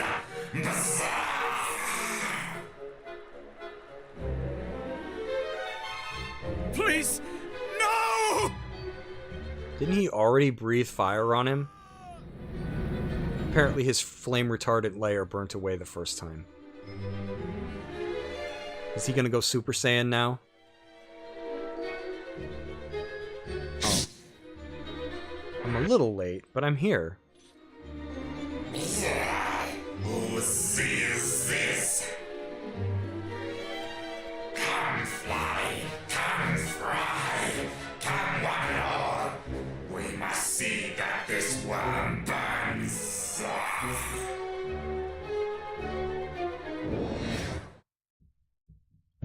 Oh my, that is a lot of enemies. Alright, let me think. Guess I'll just try hitting him with my boomerang. Got a couple of them. Yowza, that's gonna hurt. It's a spicy meatball. Ouch. I have thee now! I'm gonna have to try to heal up before the next fight, because... Much better.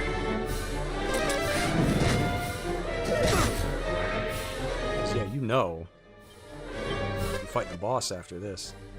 Stop using the moves that hurt a lot. Oh, you know what I'm gonna do? Use my Healy move. I shall rend thee asunder!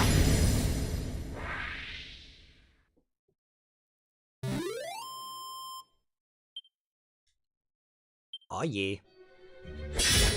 Do I fight Spike Tail or does he take off?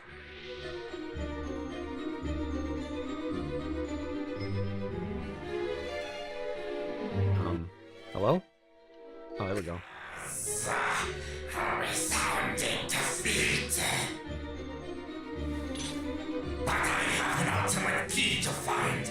Apologies, but I have places. There's even a box back there that I think is going to take the ultimate key. Either that or that's a magic box. I can't tell.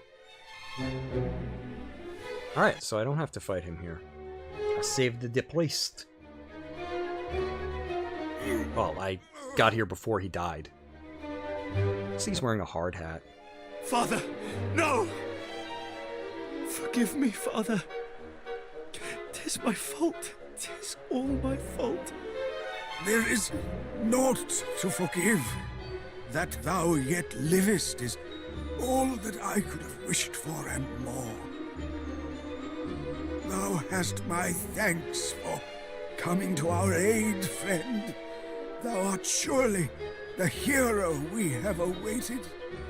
If only I didn't have to have waited so long. 'Tis my turn to apologize. The relics of mighty Erdrick that were entrusted to our care, the fiends now have them. Thou art kind indeed. I pray only that thou might deliver us from evil at last. Father? Father!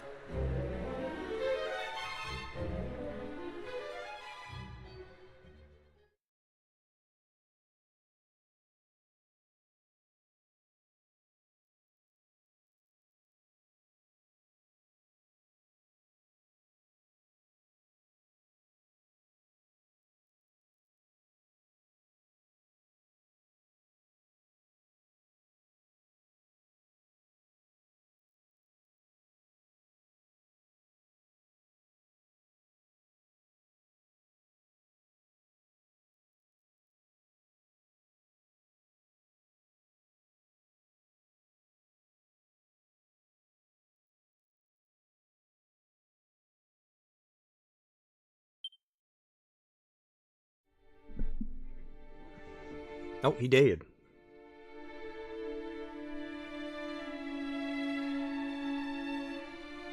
Had to go get my tea. Made tea earlier and forgot about it. Now it's cold. Great. Sorry, that's what I usually use the cutscenes for. I keep my headset on so I can hear them, and then I was like, yep, cold peppermint tea. Great. Good going. Oh, well. I was like, I should make tea before the stream and then forget I made it. I do that all the time.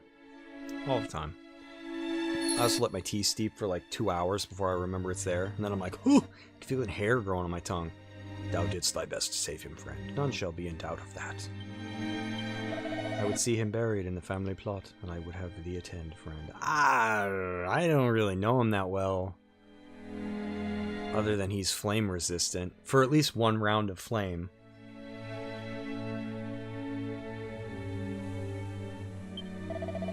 So anyways, also about the taking of Pelham 123, because like, this is like an interesting thing to talk about. Have you ever been reading a book, like, I don't know, let's say you're like reading a James Bond type of book, right? Where you kind of understand what you're getting into when you read it. Yeah, there's going to be some action, there's going to be some sneaking, there's going to be a car or vehicle chase, you know. He's obviously going to shoot some guys to kill, right? But it's not going to be like gruesome. It's not like the book is going to detail, you know, his bullet ripping through their skull and like their eyeball pops out, and you know exactly like what's going to be inside the pants that like the belt has like buckled. You know, it's like there's not going to be something there that you're not prepared for. Well, Pelham 123 has this blurb, this line that, yeah, it'll be what I remember the book for, because it's one of those like trigger warning kind of things that you're like, God damn, did this need to be in there? Like, it feels like, why did the author include this? And the best thing that I can really compare it to is, like, you look at Batman and Gotham, right?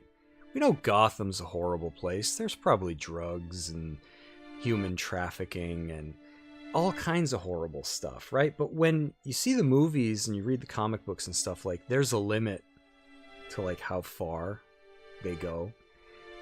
And so you're reading this one chapter in Taking of Pelham where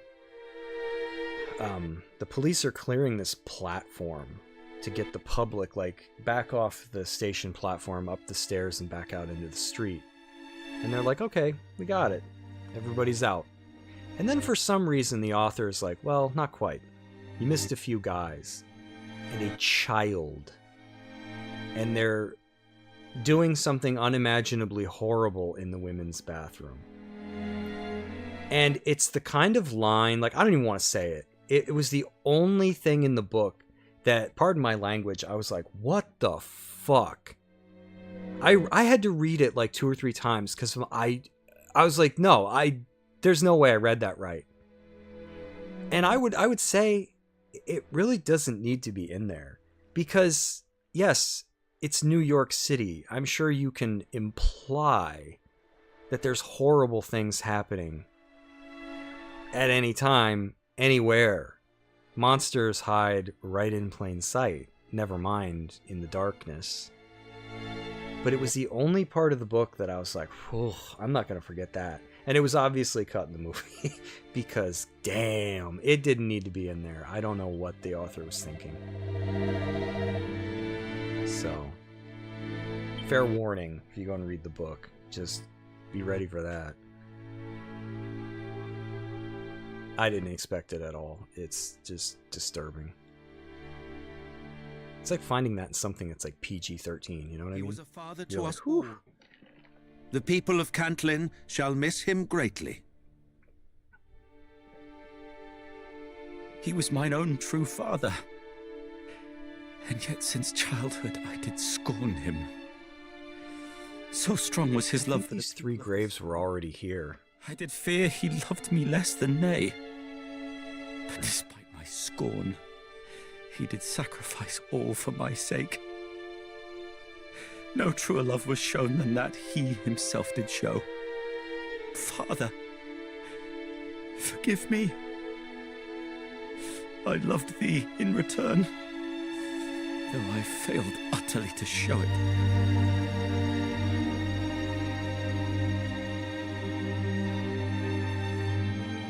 A sound so soft as to entrance and set the human heart to dance throughout the years. Ah, this poem. 'Twas one dearly beloved by my father. It speaketh of the hero, doth it not?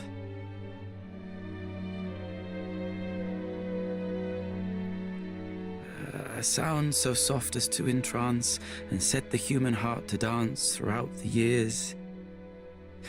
And though one strum its silver strings, as west wind bends the boughs of spring, no fiend appears. In days of yore they came in hordes, their hearts filled not with dulcet chords, but hateful urges. Yet now the hero's holy light has driven back the wicked night. No fiend emerges. The dark shall some day rise again. Sweet peace shall fall to fear and pain. But lift thy head. In memory our light shines on. Our legends live, though we are gone. So Erdrick said, and thus I, Galen, pen this rhyme, that it might speak in future time. To those inspired, lift that which sleeps beside my bones. Drive dark back with its hallowed tones. The sacred lyre.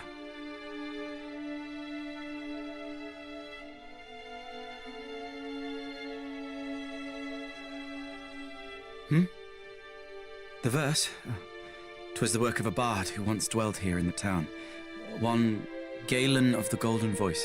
My father was much enamoured of his work, and did recite it unto me from childhood.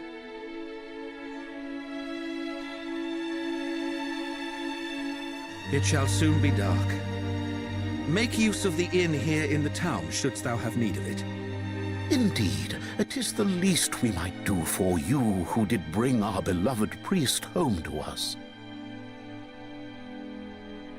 Father Flame Retardant.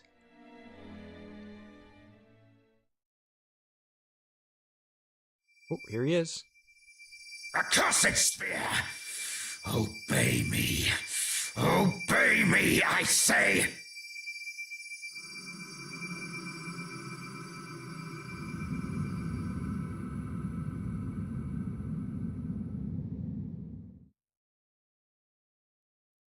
Dang, he's got a nice castle. Kind of looks like the place from, what was the Tiny Tina DLC in Borderlands 2?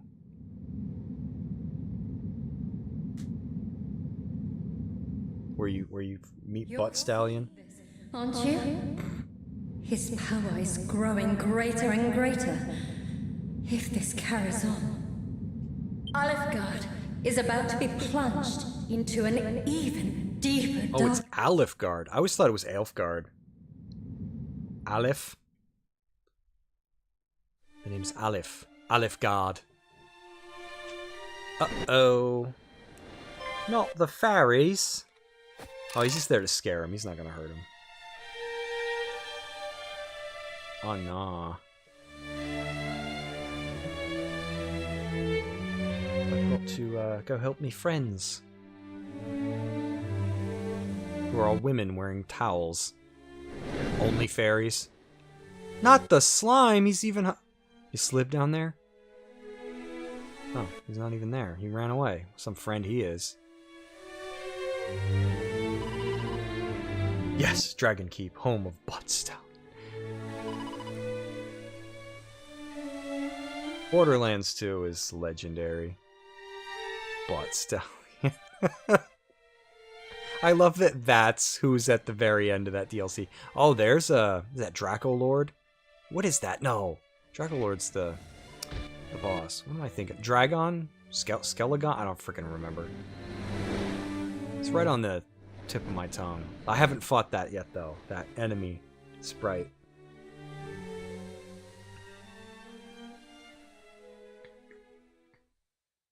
The darkness. It's swallowing the village too. We need your help. I'll be right there, ladies. One at a time. Hi, bye-bye.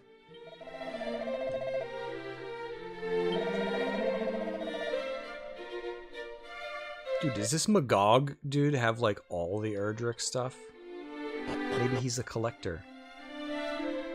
Hopefully he's not a reseller. He's like, hell yeah, I got the Erdrick set. I'll sell it to you for 99 million gold. It's on eBay right now. eBay auction. See, that's what would really happen in a world like this. It would end up in the hands of a reseller. Ooh, I got me that Erdrick armor when it was in the dollar bin. Now they don't make it anymore. Great. You know what? I'm gonna stash my money. I don't think there's anything worth buying at this point. It's hard to tell. All these, there's so many weapon shops in this town, and they all kind of sell trash. Timu Air. Yeah, exactly. It's like the Aerodrick. Yeah, this is the armor of Aerodrick. And you're like, oh, hell yeah. And then you equip it, and it's like, it falls apart as soon as an enemy hits you. Your armor broke. Oh. Fantabulous. Call me Mr. B, because amazing, I already know that I am. Alright, I guess we will just, go and check on the fairyville. Oh, that's right, our honeys are getting attacked. We better fly to their aid.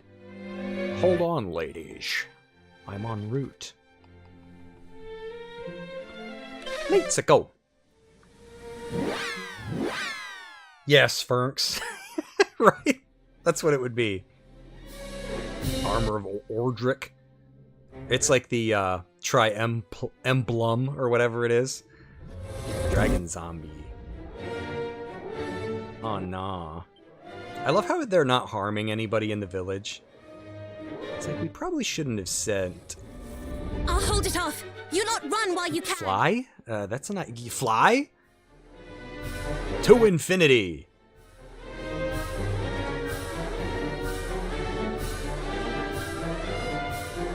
You guys didn't run very far. No! Save! We can't give up yet.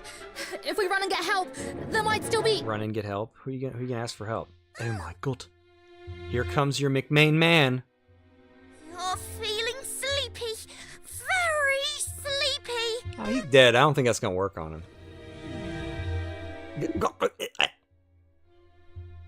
Just play some DSP content. He'll fall asleep. Worked! Oh. Quickly! Everyone run! Come on, I used Zoom to get here. Is there like a Zoom traffic jam going on right now? No! Why did you idiot? Just run. I'll be right behind you. Revive me! No! Open your eyes! Oh, here I am. Please tell me I don't gotta fight 2 of these. Oh, great, I gotta fight 2. Fantabulisto. Alright, I guess the Undead Doer. Not today!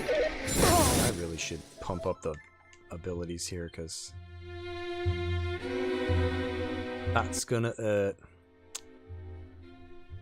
I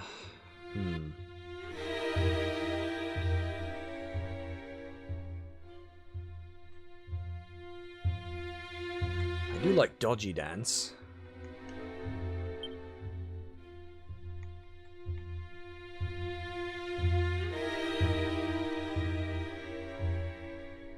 I should heal for now. Reheal! Oh, they got reheal too. That's fantastic. More heal.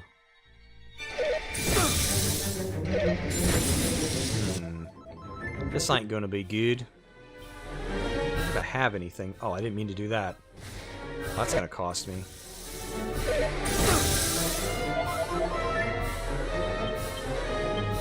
So I wish I could adjust my... That's all it's gonna take. Oh, he misses, so he just goes again. Come on. I don't really think I have anything that's gonna help me out with breath attacks. I'd have to change my gear. Nah. Wild side would help me.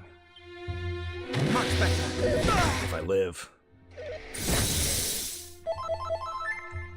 I think it sucks about Wild Side is you have to repeat whatever you've done. So watch this. More heal! More heal! So in order for it to help me, I'm gonna need something that attacks them, which they're back at full health by now.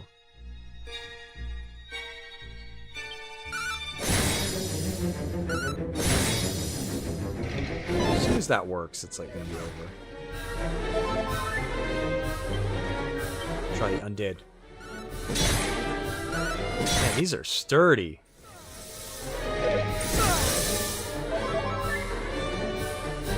Let's try it again.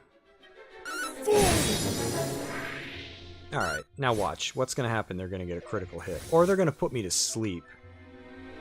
Because that's like usually what gets me. More heal! Man, that freaking hurts. I have armor that could probably help me with that, but it's in my equipment bag.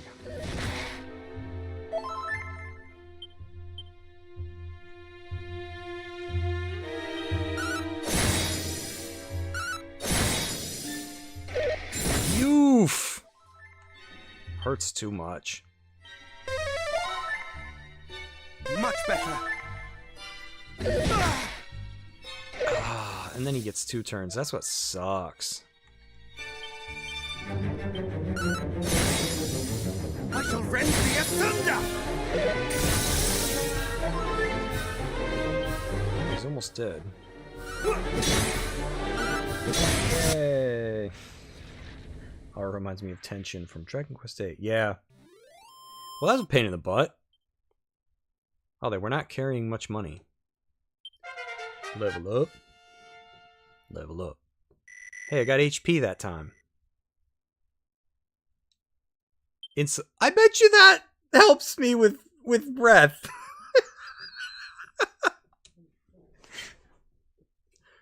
Could have used that.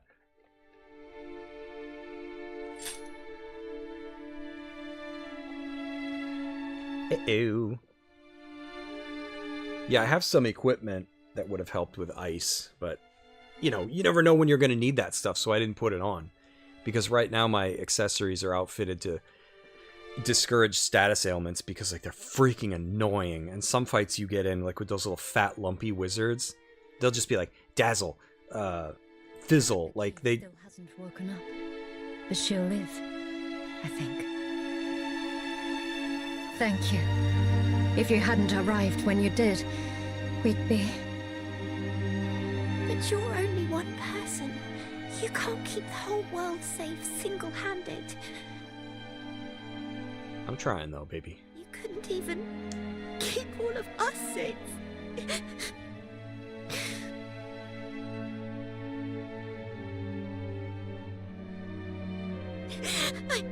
I'm sorry, I just... Anyone in this room know Zing? I want her back. Zing?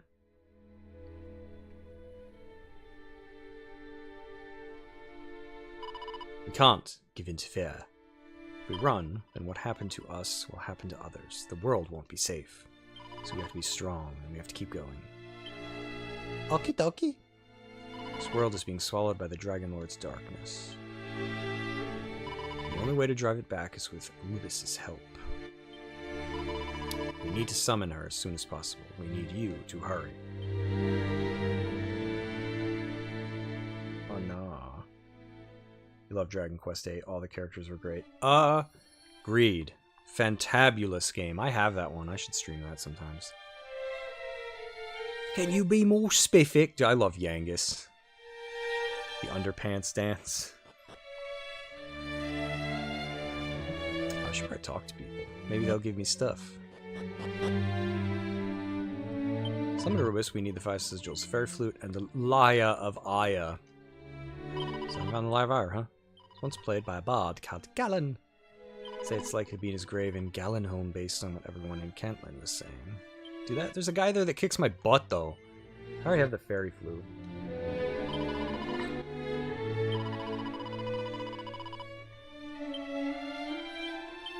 I can watch Dragon Quest VIII. I have to hook up the PS2.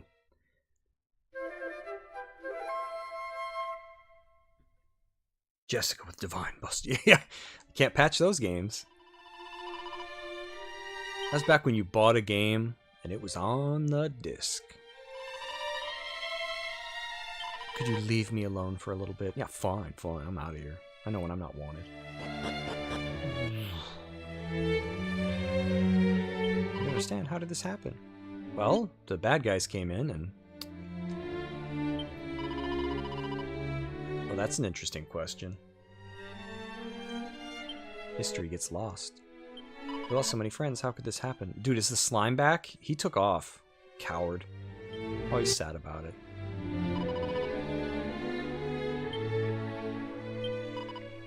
The cat looks like it's licking the slime's wounds. Oh, he got hurt? Oh no. Now I'm not so judgmental. Or the cat's just eating him. Slib? I think you're getting eaten. Just want to wake up and find out this was all a horrible dream. So I don't feel much like talking right now. Just give me some time to myself. Alright. Interact. Was there something for me to find? Oh. Never mind. They're recovering, so they're not dead. There's another fairy learning how to make useful things with me, but she... Why did she have to? She was so much better at it than me. Why did I? And she? And you? Okay, she'll be fine. She's good. She's not dead.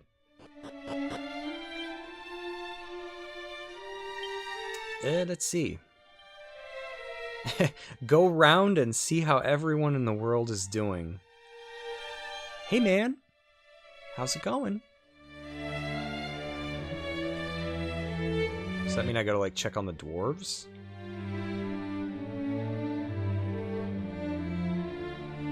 Wait a minute. Gallon. Does that mean I go in the tomb? Because I can't get in there. I went in there, but I was only able to go so far. And then I need like another... I need the ultimate key, I think. Oh, cutscene. Uh-oh. It's Robin Hood! Wallop!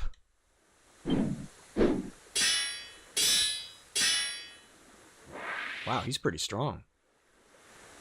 Seemeth that's the lot of them. Nice work, me. Hey, that's how I feel!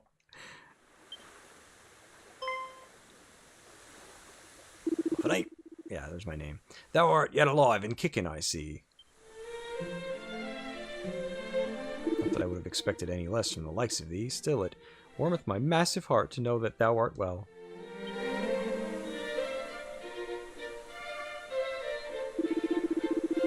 I spied a strange cloud in the sky, and did experience a foreboding most severe, which did lead me to peg it here to town right quick. 'Twas good that I did, for when I arrived, it was to see, oh my god, shed loads of monsters. I thought he said sheet loads of monsters, causing a right kerfuffle.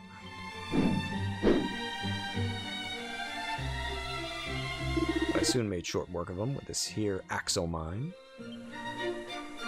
Fled in fear before the hatchet o' justice. Girt ya, thou rotters. It's awesome. He's like the game's Quark. I think that we'll find that we too played our part. All the adventurers. Two of them look exactly... Oh, three of them look exactly the same. But thou wouldst claim to have driven back the horde single-handed, thou vainglorious rogue. Eh?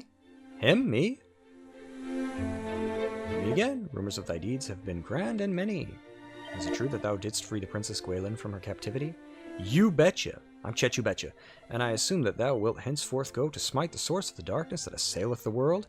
Why not? You know, if I find myself down that way. We two have not been found wanting in our efforts. Long have we trained since we last met, and hard. I doubt it. Have they trained under 100 times gravity yet? If not, you still got work to do. Yet still we struggle to protect even a single town. Yeah, see, there you go. Thou art of the line of Erdrick, and thou art a true hero. This I understand now more than ever. To go forth and save the world? No. Know that Gallenholm, at least, is in safe hands. Precisely. Was ist das? We leave the remainder of Aelif Guard in thy care. Is this like a coupon? 25% off? What did he hand me? Nothing? Oh, it's just a handshake. It's worthless. No need worry while I'm here. Fear not, good people of Gallenholm. Sir Robin has got ya backs. Thou art a true hero. Not only doth Erdrick's blood flow in thy veins, his spirit floweth through thy soul. I see this now. And thus do I humbly ask, save us, save our world before it's too late. So, there's like an old guy in this game that wants me to bring proof that I'm the descendant of Erdrick. Guess what? I think me convincing the world that I'm him is good enough. No monster shall enter the town unbidden again. For which reason the bridge is to be guarded day and night. Dude, were you peeing or something when they got in here? Like, come on. Maybe it's like Toad in Mario RPG when he's like, I forgot my bazooka at home.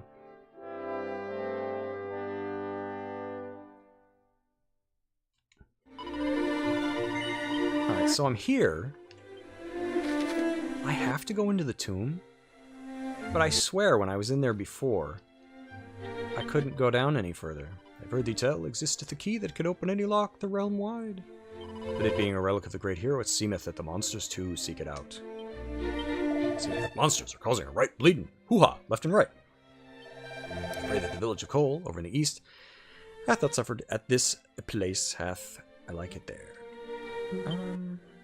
Vulgar Toad in Double Dash. Yeah, right. Toad the alcoholic. Let's go. Dude, Mario Kart 64 was bull crap with its freaking rubber banding. Well, let me tell you something though. Playing that in its day when it came out, Mario Kart 64 was amazing. I think the N64 was really good for its time. See, I've been here before. There's a door that I can't get through. Unless I gotta go to Cole. And something different happens now? Hold on. Just one more treasure chest found on this level. Let's go see the door. Maybe something happens.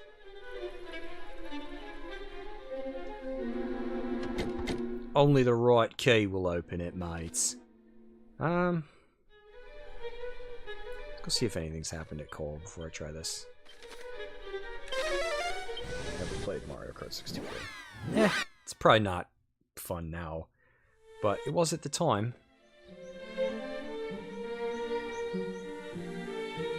Let's see if we can find anything. Oh, it just leaves town. So was this town spared? Oh, nope, something's happening.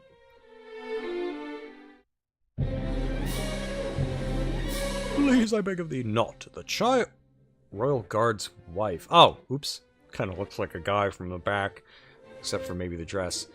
Into which shall we sink our fangs first? The meat of children is surprisingly succulent, and as such it shall make a fine dessert. Indeed, indeed, the sweetest of meat. Thou hast a fine skull on those bony shoulders. Then let us first attack the main course with gusto. Any last words? Come on, Ranadin, get up here. Evidently not. Eek! Back, demons! You shall not touch a hair on their heads! Captain Quark! There we go. Beloved, art thou unharmed? Oh, well, he's harmed now. No. Oh, it's that turd. 'Tis enough to bring tears to one's eyes. Thou will have ample time to continue thy heartwarming reunion in the next life. Dude, am I just watching this happen? Ooh, that's a IQ! And then I get up there. Tiresome do-gooder from the Weeping Isle. Can you come down lower so I can hit you? Canst thou not keep thy nose from others' business? Dude, really? Can't you stay out of people's business?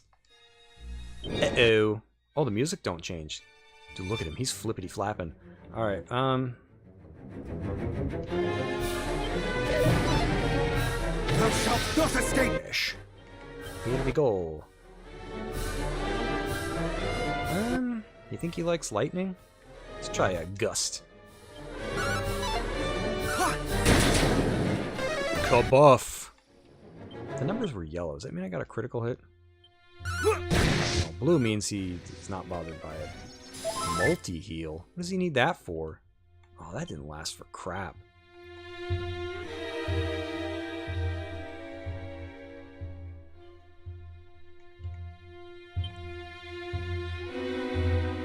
Breath attacks. You think he uses breath? I mean, he did on the priest. Thou shalt not escape! Oh, not backup. Uh-oh. Well, that explains the multi-heal. Don't kabuff him. They use fire.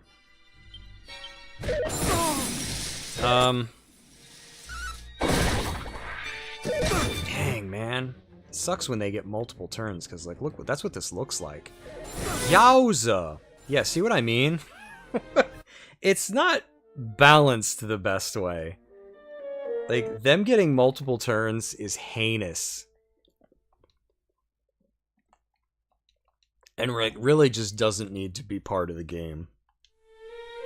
Because, I mean, yikes.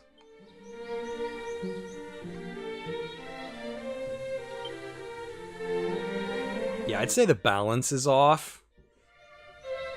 Aside from you know, weird things like, did he use ice?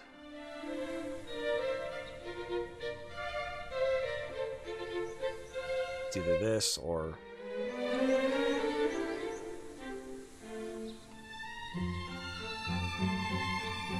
status ailments, I guess. Could equip some of this cursed crap. That's probably not gonna go. Does curse do anything when you're in fights? Like, or does it just mean you can't take it off?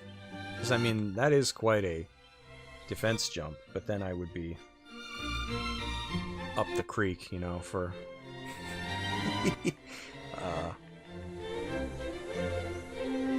So I can try this again. I just feel like part of it, you know, being like a one-man show and everything, it's just kind of luck-based, you know, you just kind of have to hope things go your way. Because I'm sure that if he wanted to, he'd hit me with a critical hit if you know, if he wanted. Didn't I have something that, like, raised my defense? I swear I found something that did.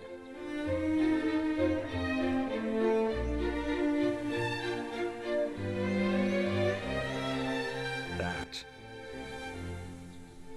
I don't know if it's really worth...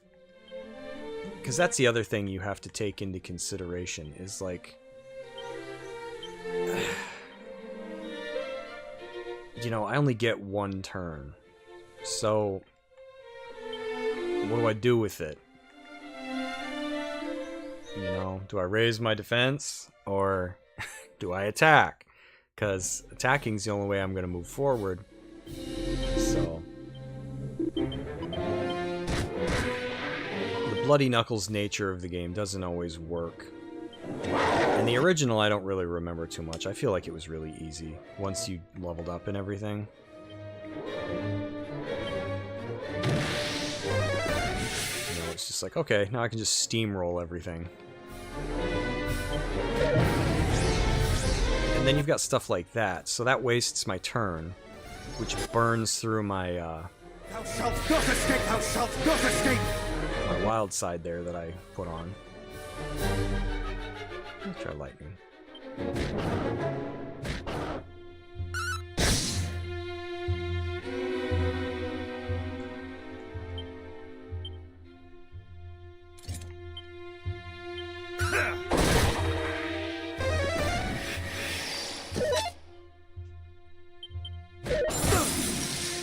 Ouch. I have thee now!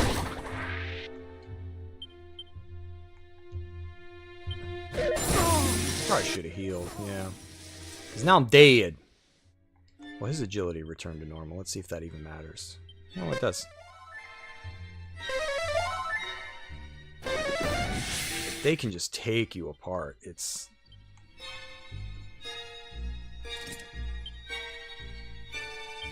I think he's a beast. Or a demon. Kind of strikes me as a demon. I don't think it tells you. No, it's just his buffs. Mario Kart 64 always pissed you off. Yeah, the AI was crazy abusive. Felt like even more so. Didn't even attempt to hide the cheating. Hey, it's up, Kronos. Yeah, you're right. Mario Kart 64 is stupid. Like, I remember playing it and you watch their little icons.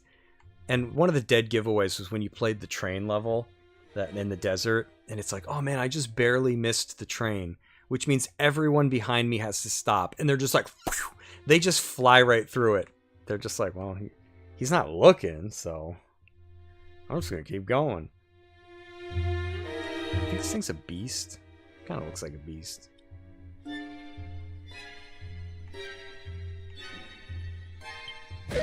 There goes. And then that just wastes my buff. You know what I mean? It's just like...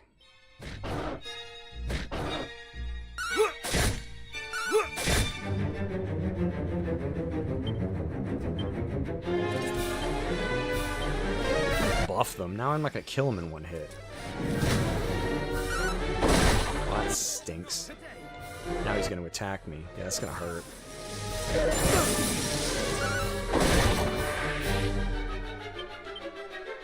Dead again. Yeah, I don't know. I can't do this right now.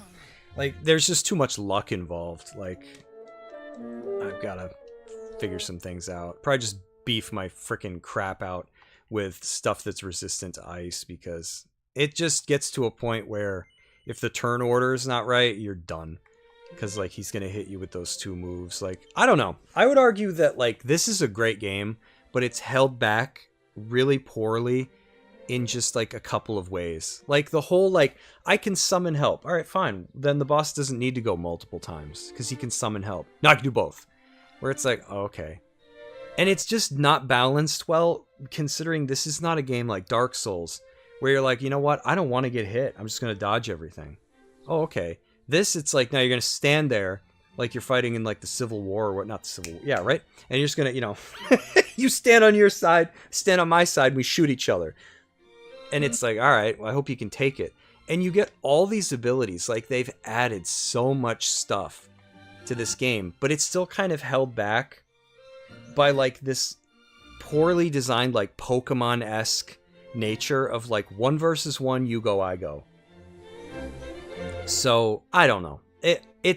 I'm already very excited to get to the second game, because just from you getting multiple party members, the game opens up. Because when you're playing this one, you're like, well, I can do one thing. And it's like, all right, I have to attack at some point. So, I don't know. I just feel like, you know, you're 200 HP and you can still get caught with your pants down, you know what I mean? If the wrong things happen. And one of my favorites is always, like, the boss goes, and then the next turn starts, and then the boss goes. So it's like, well, great. It's like he hit me 4 times in a row, and now I'm dead. So, I don't know. I just probably have to equip nothing, but I know that last town sold,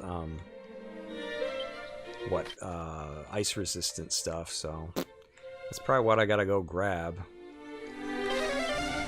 I don't know. I would have appreciated a little bit more depth, because they add so much stuff. Like the, I haven't really messed with them yet, but those special moves. Where did they go? Traveler's Tips. Yeah, stuff like this. Where it's like your HP's got to be below like 50% or something like that. Or I guess you can even activate them without that. I don't know how to do it yet. But I'm like, okay, great. So you added like offensive stuff. I wish there had been more in terms of, you know, than me just sitting there and getting my face pounded in. I thought there was like fire armor. There's like freaking 10 million weapon shops.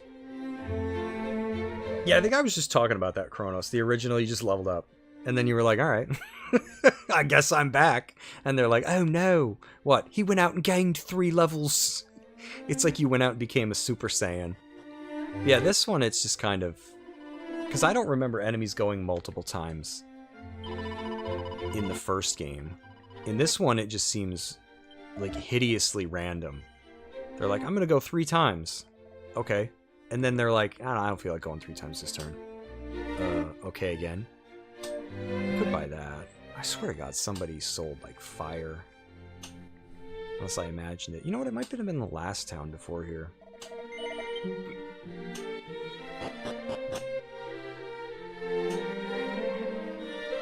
And like, I have that Insulatl spell now, right? But then it gets annoying when the boss can now roar, which freezes me in place, which all that serves to do is burn through one of my turns, and these buffs only last for like 3 rounds, so it's like, great, I gotta keep using it over and over again. Maybe it was the last town that I was in. I thought I saw fire mail somewhere.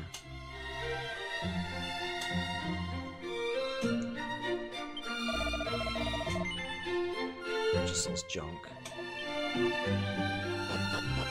I already looked at this one, didn't I? This is a fire sword, yeah. Does Doofus sell anything? Oh, he just talks about the magic key that I already have. At least you don't hit your head in this one when you zoom.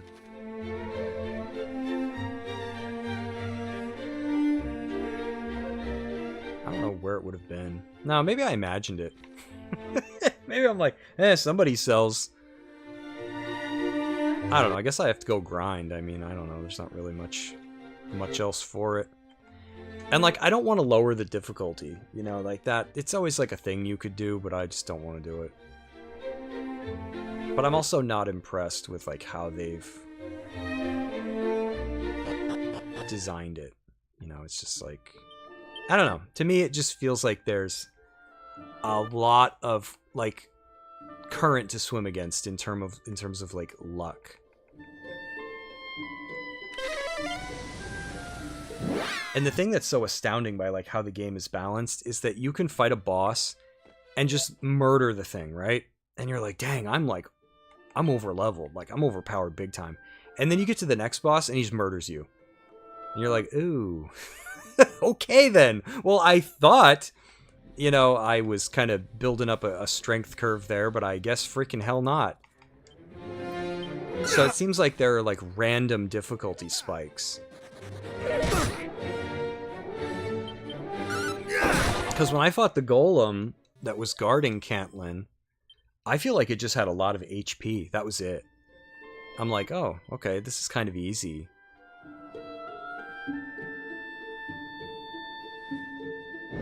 And there's so much that can go wrong. Like, for all I know, I mean, I don't think he was really hitting me with regular attacks. He was mostly like breath. But the problem is also that chance that the enemy's going to get a critical. I feel like that throws the balance way off. Because you can be fighting something, like I think I mentioned earlier, I was fighting a Canabox or whatever, and I was like, oh, okay, whatever. It hits me, I hit it, whatever, I'll get this. You know, I just have to heal every now and then. Nope, it got a critical hit, and I was like, dead. And I'm like, oh, okay, that's fun. It's almost like if you were playing the lottery, and there's like this random chance in there that's not like, oh, you didn't just lose. You lost so bad you actually owe money. Oh, well that's fun. So.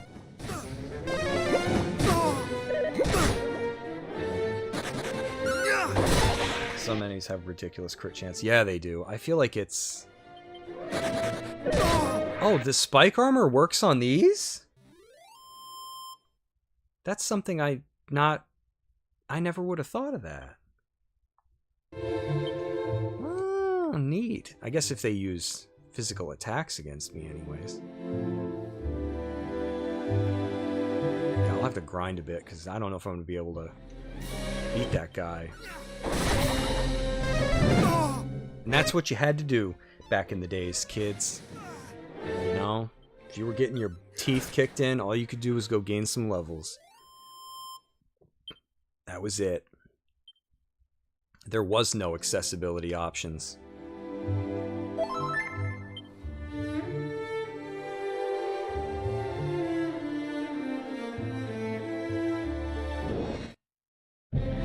How's the, Kronos, I think you mentioned you were playing the second one. How's that? Oh man, wrecked that first one. Do recompense. Ah, two of them. Le nice. That spiked armor is going to help me here. Oh, what a metal slime drop. Is it seeds? Haha, seed of agility. Had to level up, raise agility. Do you have an agility ring? You're using the right weapon. Ring. Boost against insects. Mostly use dodgy dance. Oh, dodgy dance is a good one. The thing I hate about that fight, I don't know if you caught it, is I was using wild side. Dodgy dance I should employ. Is like, he does that stupid annoying roar, which is like, okay, so wait, let me get this straight. Hold on a second. Hold up. You wasted your turn to waste my turn, which basically just burns through my buffs to turn faster. That's like in Pokemon. The stupid, like, I'm going to use this move, Protect. What does it do? It nullifies your attack. So you just wasted our turns. Yeah, I guess that's all I did. Okay. So, like, the 1v1 thing doesn't always work. I feel like that's where this game shows its age.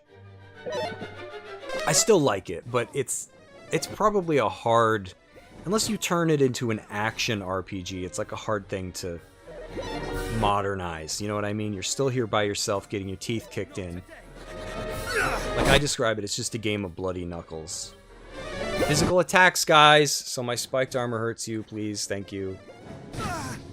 Alright. Now I'm just gonna run away. Oh, there you go. Canabox, Mimic, and Stone Guardians. Whatever the last Canabox from post-game dungeons, true BS. I had to drop the difficulty. Yeah, man, I got to what, that first Canabox you fight. I was like, man, what a beginner's trap. Like, that thing wrecked me. Use Gust Slash with the right sigil, you can drastically amplify the ability. Do I need to, is it like a timed hit? Because I know they mention if you're below like 50% health. But they're like, oh, there might be another way you can, you know what I mean? And they don't tell you what it is really, and I just haven't figured it out yet.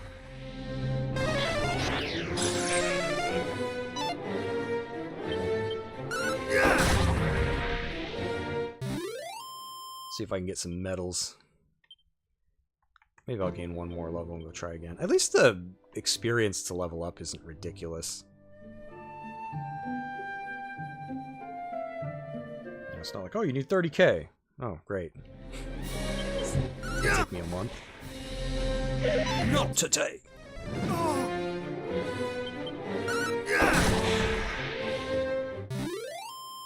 Can you imagine that you're like sitting in your castle or whatever? You see this dude out in the mountains, and he's just slaying like mountain goats and birds and like these little fat jello pudding things. Just like crazy. He's going on a killing spree. And you're sitting there watching him. And you're like, what happened? He got his ego bruised by this boss. So he comes to these mountains and he takes it out on like the little helpless creatures that live here. Oh, how long's he been doing this? He comes back every so often. I think when he gets his butt handed to him, he comes here and he kills the mountain goats. And the little slime things. Okay.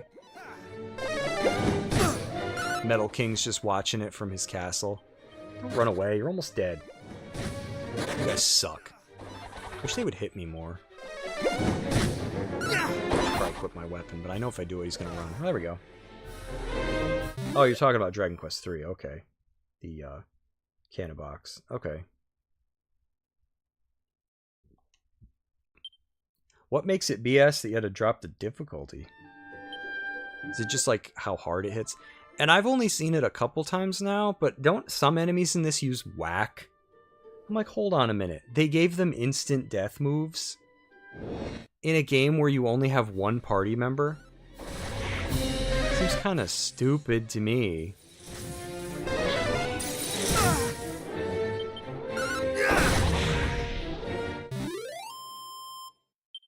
It's like, here's instant death. Well, okay. You realize it's just me here, right? Yeah, I guess you're dead. Oh, cool.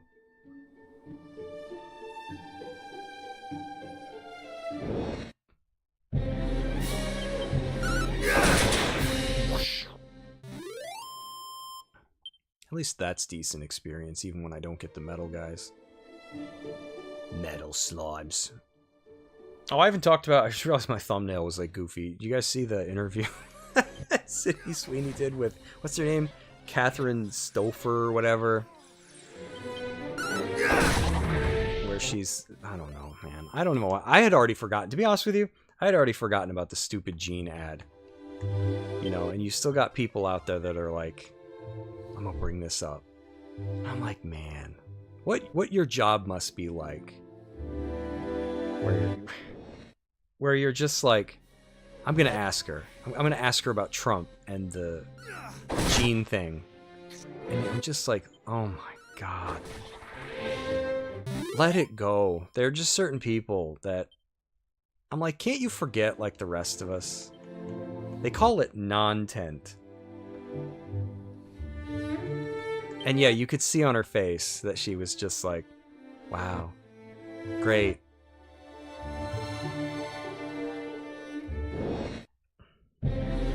Two's fantastic. Early on, but still feeling it would be the highlight of the package. Yeah, I'm hoping. There's a reason I like purposefully started with this one. I'm like, I've beaten Dragon Quest so many times. Or Dragon Warrior, rather. But I only ever beat 2 on Game Boy years ago. So part of me was kind of tempted to play one and then the other and like bounce back and forth. But I was like, no, I'm not going to do it. Don't run away. At least I got one of them, I think.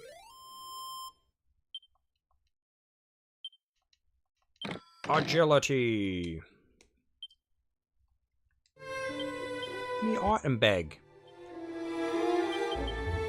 Oh, is that right when your stats get too high? Oh, I've just been getting unlucky.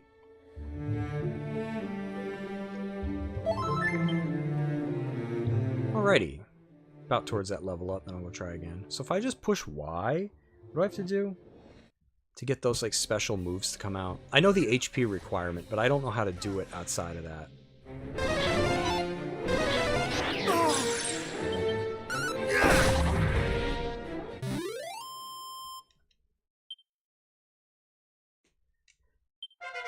E3. Watch, I won't get any stats. Oh, no MP. Oh, that stinks. There must have been a shortage. You know what? I don't have to zoom. There's a save point right here. Right here. It's like the Andy Griffith Show when he's like, I got it right here. I've been thinking about playing Earthbound. What was I going to name the characters? Forget. I knew I was going to make Pooh Barney, because in the Andy Griffith Show, Barney learns like was it jujitsu? I forget which martial art he takes up. I know he practices self-defense. I think on more than one occasion. Oh, I remember.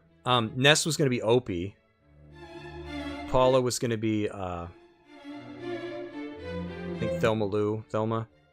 I was going to name Jeff Floyd. Floyd Lawson, proprietor. Just means there are two ways to activate. Either hold the button in the menu, and when your turn comes in battle, same effect. My HP doesn't have to be at a certain level? Maybe I read it wrong. Maybe I don't know how to read.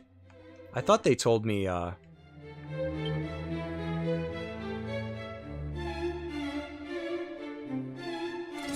you had to be like below 50% or something like that.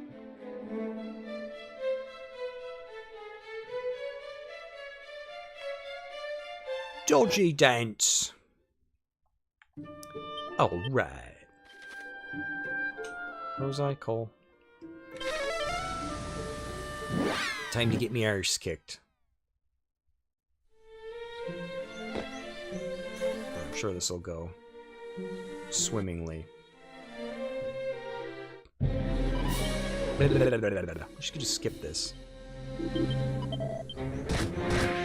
It's amazing how many fighters there are in this game, and then none of them help you when you're in a battle. It's just like, oh, look at me, I'm a fighter. Oh, I'm down, he got me. I got lucky there.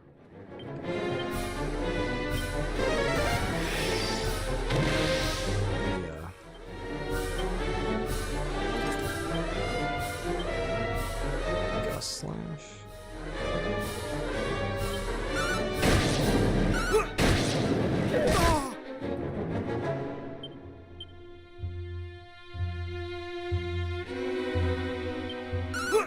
Oh, you just push the button? It's just like a timed hit?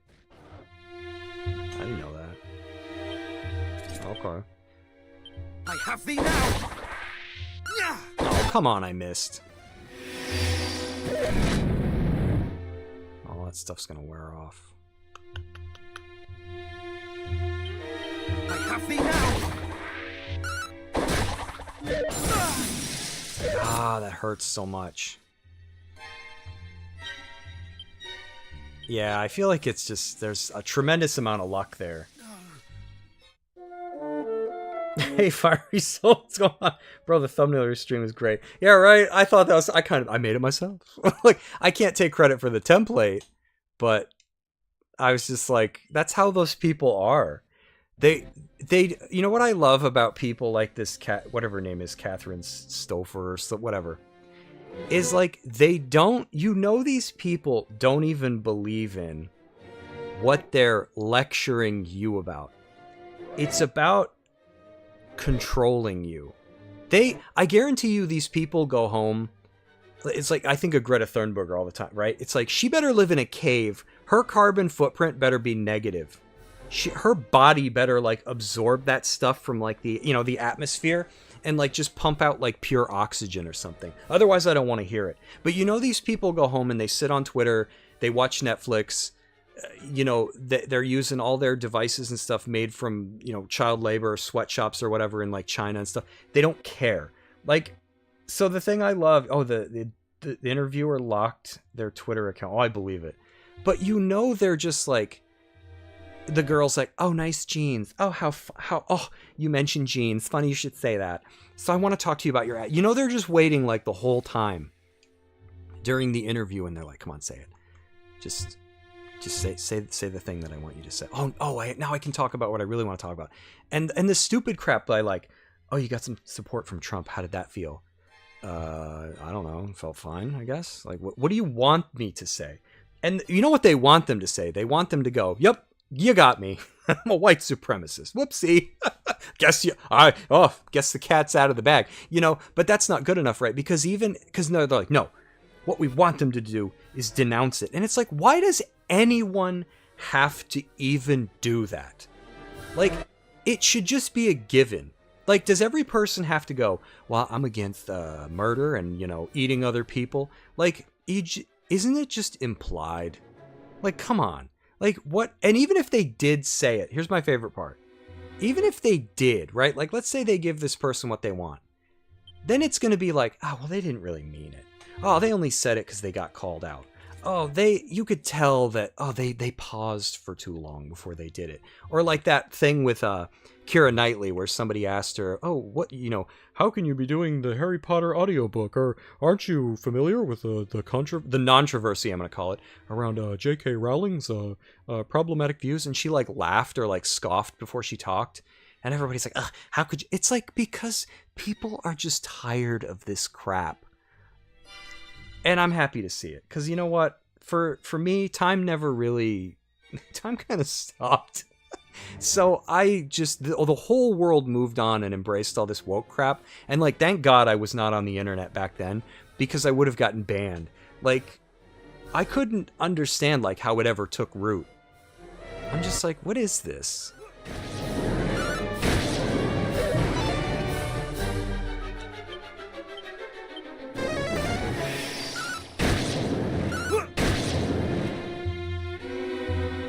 It's like when somebody messes up Barney Fife's bulletin board and he goes, what is this? Who's been messing up the bulletin board? Like, that's me. Who's been messing up the bulletin board? I got fancy footwork now. Yeah, I have gaytard fatigue. Yeah!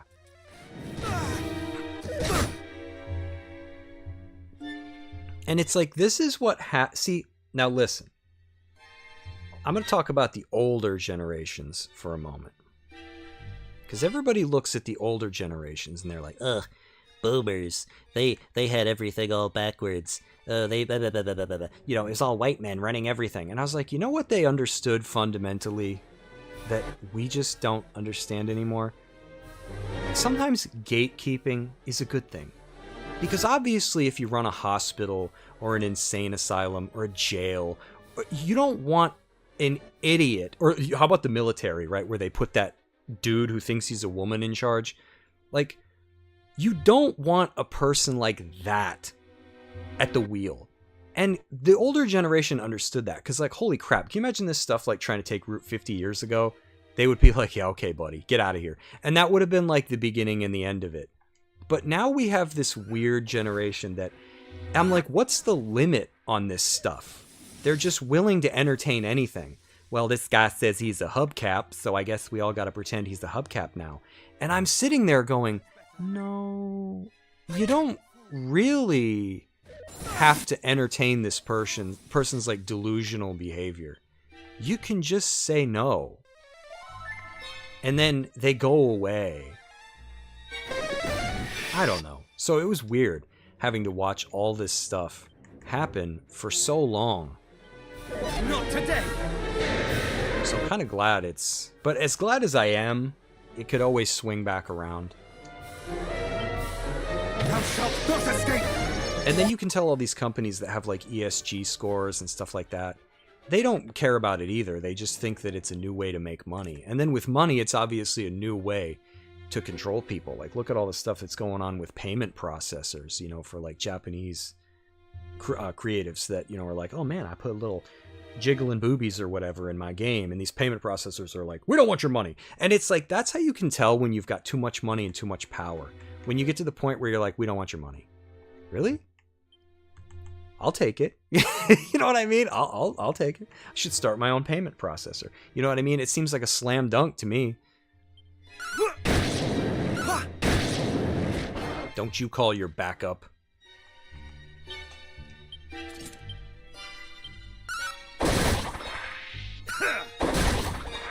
Don't you kabuff.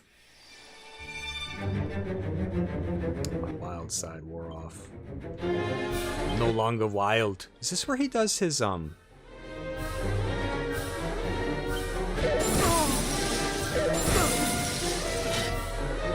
he always follow, like, the same pattern? Can I just, like, tough it out? I mean, my MP's gonna take a hit, I guess. Now they're trying to implement 50-year mortgages. Oh my god. So, here's all I have to say. Now, I'm not an expert or anything, but I'm like, oh great. A 50-year mortgage. Because having to spend 30 years paying for a house was not enough. Now we need people shackled in for life. I'm like, a 50-year mortgage? Yeah, let me tell you the problem that's going to solve. People are just going to go, okay, we're just going to charge even more for a house. And now you're going to get in even more money, and it's just going to be over 50 years. Now you got them locked in. You ask me, that doesn't solve anything. Like, let's say you have a $20,000 car, and you do like the standard like 7-year, right? You get 7 years to pay for it. Oh my gosh, nobody can afford a car. So we're going to take that $20,000 car, and we're going to sell it to you. You can pay for it over 14 years. But now they're just going to make it $40K. Like, I'm telling you, like, it's not going to solve anything.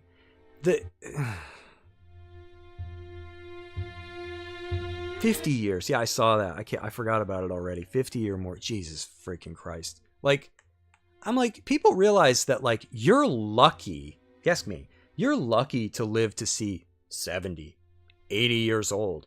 50 years? Like, I'm 40 years old. Who's going to sell me a freaking... Well, they probably would, right? Because they'll be like, yeah, whatever, he's going to pay for it. You know, he'll die. You know what I mean? He's not going to pay it off in his lifetime. 50 years, we got him. So, I don't know. To me, it just seems ridiculous. I'm like, I don't think that's the fix, guys. Much better. That's a long time. Like, if you ask me, now, I don't know anything, right? But maybe, just maybe... it would be really nice if people didn't have to pay for crap all the time. Like, that's why we have this debt bubble that is just waiting to explode. The country's in debt, the average person is in debt, because they're like, oh, I need a car. Yeah, well, you know what? We're happy to sell you that car. You're on the hook for the next 7 years. Okay, that's a long time. You know what I'm doing next year? I've already told the missus, I'm like, listen, I can't do this car payment crap for the rest of my life. I'm buying a freaking bicycle. Next year, I'm going to spend like a nice, healthy, I don't know, $1,500 or something like that. I'm going to get me a nice bike with a battery, and I'm just only ever going to go anywhere that's within like that 20-something mile, whatever the freaking battery's good for. Like, I can't do it anymore. And it's not even that I can't afford it. I just don't want to. I'm like, I'm tired of just... And I understand that's what they want. They're like, no, you need to keep your credit score up, buddy. You know, you need to keep things on your credit so that your credit score is set. What if you want to buy a house someday? Dude, I don't think that's ever going to happen for me. Like, I just don't. You know what I mean? Like, I'm getting older, and like, I've thought about it sometimes. I'm like, realistically, like, I still have my student loans to take care of. If I threw everything I could at that, I don't know. Optimistically, maybe 5 years, I could have my student loans gone. Okay, now I'm 45, pushing 46. Now I can start saving. for maybe, you know, a down payment to put on a house. I don't think it's going to happen. But then by that time I get, and there's the other thing, by the time I get the money and I'm ready to start shopping around for a house, well, now guess what? My kids are going to be like grown. So now it's like, well, I might as well just wait and buy a house for me and the lady. You know, I'm not going to need something that can accommodate the kids. It's, I don't know. I just feel like it's unrealistic. And 50 years, yeah, you're right, Fiery Soul. 50 years is insane. Like, you're locked in for your life. And I don't think it's going to fix anything. People just have you by the balls. They'll be like, here you go.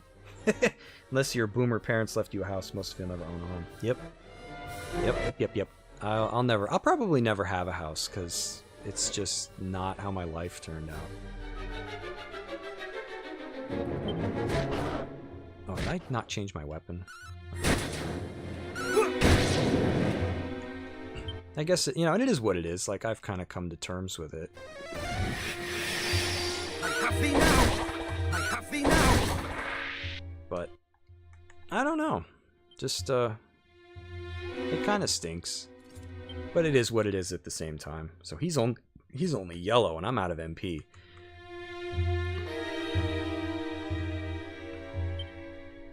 Is there a way to see my buffs? What's the foot mean? Does that means dodgy dance, right? Oh my god.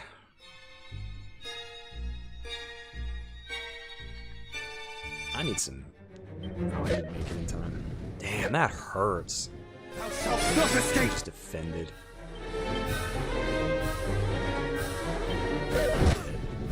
No, he just yelled at me. Unless you're being... Okay, so he says, we'll fix it for our children's sake. Yeah, I hope so. I mean, I feel like the only way you can really fix it is it falls apart, you know, and you rebuild it. I feel like that's the only way. It's probably just one of those, like, history repeats itself kind of thing, you know, where it'll fall apart and then it'll be all right for a while, and then slowly but surely politicians and banks and all them will ruin it, and then it just repeats. Like, to think people came over here to get away from, like, excessive taxation and control, and it's like, here we are again. Like, I just saw some article about some lady that some dinghead cop, sergeant or whatever, went to her house and accused her of stealing a package off of someone's porch. Man, I'm getting bored with this. That was a long fight and I still didn't get it. My MP was what the problem was that time. But, and it's like, it's just so weird listening to this police officer where he's like, oh man, we got camera footage of you going through the town like 20 times. You know, you can't get a breath of fresh air in and out of there without us knowing. And I'm like, damn, this is where we're going? Like, as a country, to this, like, you know, you're guilty because we say so. And then my favorite part was the lady was like, well, can I see? Because he's claiming he has, like, proof. He's like, no. Can I see the video footage of me stealing this No, you can't see that. Huh. I wonder why that is, right? Because it's not her. So... But fortunately for this lady, she was able to... Which you shouldn't even have to do, right? This is ridiculous. She was able to provide... Because her vehicle has cameras in it. Oh, I'm at where it takes a lot of experience now. But you shouldn't even have to do that. Because what about the people like me? I don't know. I should get a dash cam, but it just hasn't happened. It's another one of those things. Always meant to, right? Never had it. And I saw someone else is actually causing a fuss. I forget what state it is. Some guy filed like a Freedom of Information Act for these, like, I think it's called like the Flock cameras. Flock is like the company. Because that's the crazy part to me, is that the police use these cameras that are everywhere. They don't even own them. It's a company. I was like, huh? What? So it's like, it's a company that has all this power and, like, footage of people and the ability to, like, track you wherever you go, and cops just, like, have a contract where like they use this stuff. But I guess some guy, he filed for a Freedom of Information Act because it's like, oh, these are public records. And now you've got these, I think it's the cities or whatever themselves that are like, no, these aren't public records. And I'm like, and then suddenly there's a privacy concern, right? We can't release these to you. Somebody's privacy could be violated. I was like, oh, now you're worried about that. I don't know. The world's going to hell, right? There's going to be cameras everywhere. Like, pretty soon the government will be like, we have to put them in your house, but it's for your safety. Sure it is. And then everybody's pushing the digital ID thing, and oh my god damn. You know, and to think like how innocent and like naive I used to be when I was like, oh man, technology's gonna be so amazing. It's gonna make the world a better place. It's like, to be an adult, you know, and you see everything that's wrong with it, and you're like, let's do that.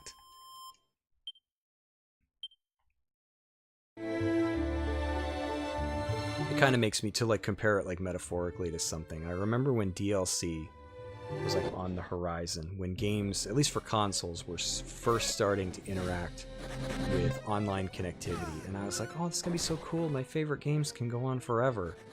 And then there's some ding-dong, probably like Bobby Kotick or whatever, like rubbing his hands together. Oh yeah, we can charge people forever. We can sell them blue gun skins and they will buy it because they just will. You know, there are so many things that were strokes of genius that I never would have thought of because like my mind isn't twisted enough. You know, like these people who are like, I got it, we'll make a game, right? For your phone. Okay, hear me out, listen. We're gonna give it away for free. And right there people are like, what, are you crazy? No, listen. We're gonna give them the game for free, right? Okay. But then we're gonna sell them crap. Useless junk like skins and I don't know, like different music themes. They're gonna pay for this stuff? Yeah! And I would have been the one that's like, that's never gonna work. You know? Hey, I'm not ashamed to admit it. You know, I'm just not, my brain isn't wired that way. But to the people who thought of it, you know, they're swimming in cash.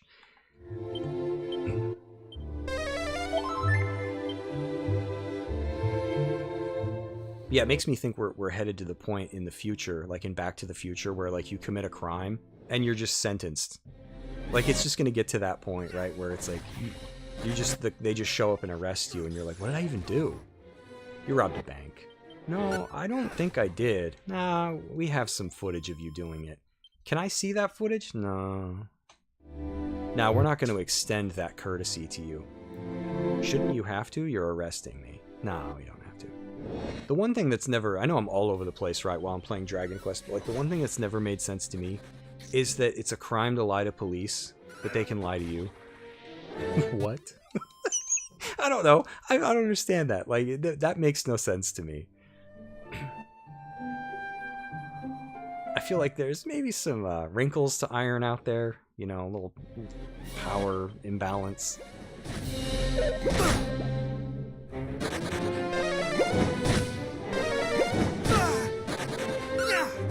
Come on, I wish they'd punch me so they get hurt. Don't run away. It's not fun.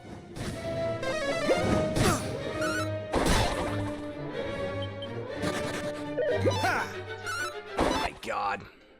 Not even gonna get the one. Did he not hit me?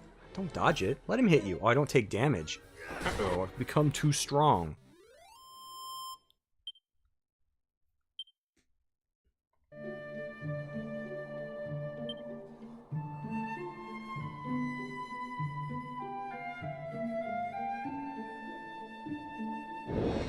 Yeah, I joke someday.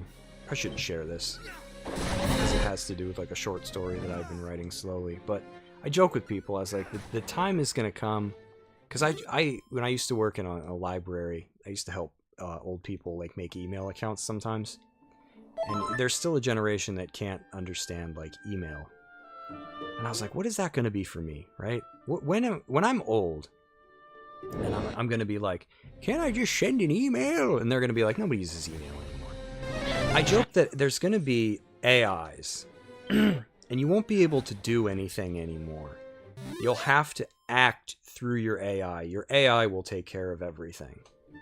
you know, it'll be like, oh, I want to apply to a job. Well, you don't apply for it.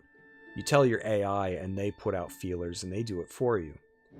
I was like, that's going to be the future. Like, you won't be able to do anything anymore. You won't represent yourself.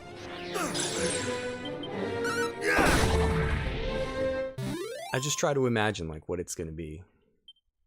Because it's incredible when you see these moments in history, even though some of them are weird, where people kind of predict the future. Like, there's, like, this clip of, like, a Blockbuster employee, of all people, that somebody asked him something.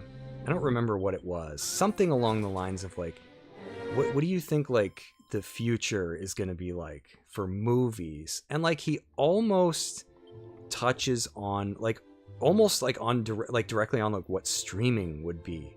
I think he was just like, oh, you'll be able to, like, lend people movies or something, like, through the internet or whatever. And it's like, oh, man, he was, like, eerily close.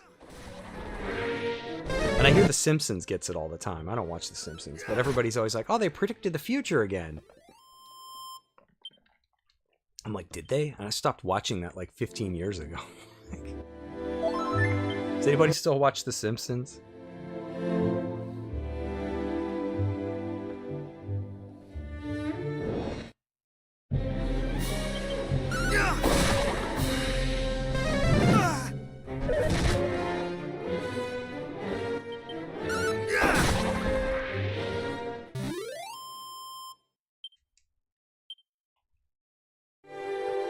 Turn in my medals. I think I need 27 for the next reward.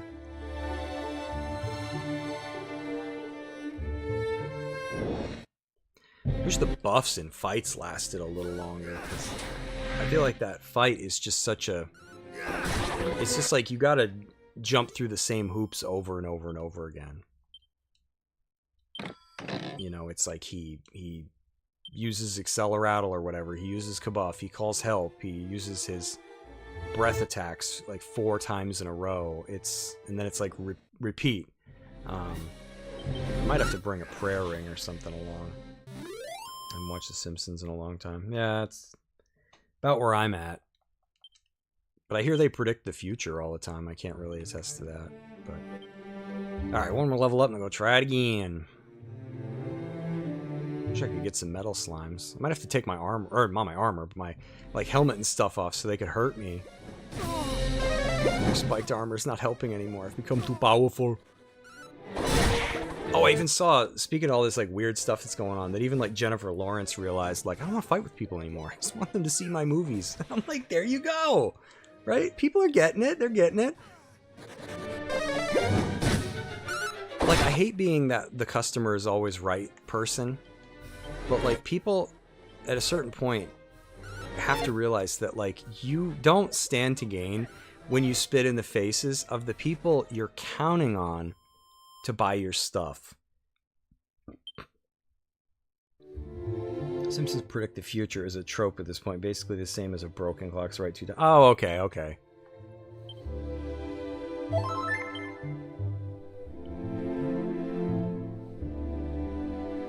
I don't understand how that show is still on.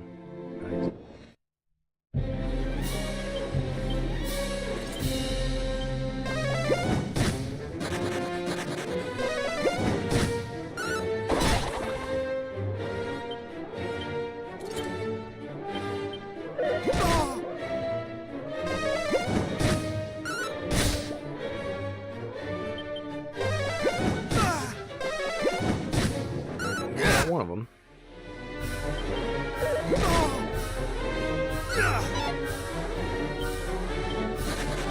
Show's been on for 500 years, focuses on social commentary, and history repeats itself. Not exactly oracles of the future. It has been on. How long? Are they like up into the 30s for like whatever season number?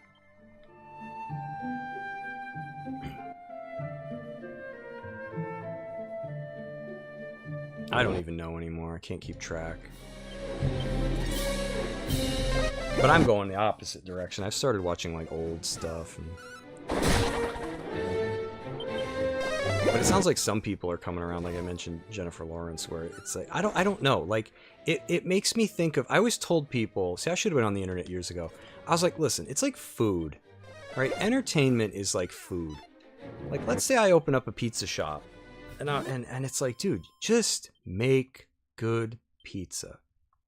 Don't pay any attention to, like, the politics and stuff of, like, the people coming in. Don't fight with them. If they're like, oh, your pepperoni is red, does that mean you voted for Trump? Just be like, yeah, okay, whatever. You know, like, just sell them pizza. And when your customer asks for, hey, could I get extra cheese or whatever, don't go, you know what they would really like? Extra onions. Now, they didn't ask for that. Because I think about all that stuff when you get these people, it's like Halo, or like anybody that gets the rights to something, and they're like, you know what? I don't know anything about this franchise. I'm not going to learn anything about this franchise. And I'm going to purposefully go out of my way to upset the people that already like it. And I'm always like, well, then why are you making this? Sydney Sweeney interview was great. Love her response. Don't count out to people who want to put words in your mouth. You're racist. Yeah. And I always, like, I do not like Ellen DeGeneres at all. Right? I was always like, there's something fishy about her, and lo and behold, she turns out to be a horrible person. Shocker, shocker. But one of the things I will, give her a thumbs up for was when she had that picture of, like, her on, like, Usain Bolt's back or whatever. And she's just like, I don't know, I want to get where I'm going because he's really fast. And everybody's like, oh my God, that's racist. You should apologize. And she didn't.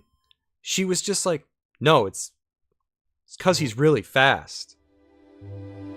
Like, what did you think it was? Like, I don't know. It's like it's like, do I really need to explain the joke to you so you can laugh with us? Like, would that make you feel better? I don't know. Yeah, they're mocking us. Yeah. And now you've got these weird, and it's always white women. Like, what is it about, like, let's talk about jeans. Because you made an offensive ad. Let's talk about that. What did she say? Like, I'm giving you a chance to address this specifically. And you can tell it's all horse crap because, one, this lady doesn't even look at her when she's saying it. And you want to know what the telltale sign is? These people are always nervous and they laugh or they chuckle, or it's like you don't even believe what you're trying to get me in trouble for. Care to explain your offensive ad? No, it was great. I had a lot of fun making it. Like, it's ridiculous to me. And then meanwhile, you've got all these idiots that, like, came to, like, Jimmy Kimmel's aid, right? And it's like, well, didn't this guy do, like, blackface? Remember Karl Malone? Oh, my stream might be skipping again. But yeah, I don't know. I'm not even sorry. Like, I think Karl Malone's hilarious. Karl Malone don't believe in no spaceman or whatever he used to say. Put that probe up there, bud. What the hell going on up there? Like, you remember Karl Malone? Like, that was back when Jimmy Kimmel was funny. And I'm like, just own it. Like, I don't care about... At least Robert Downey Jr. hasn't apologized for Tropic Thunder yet. Like, just don't.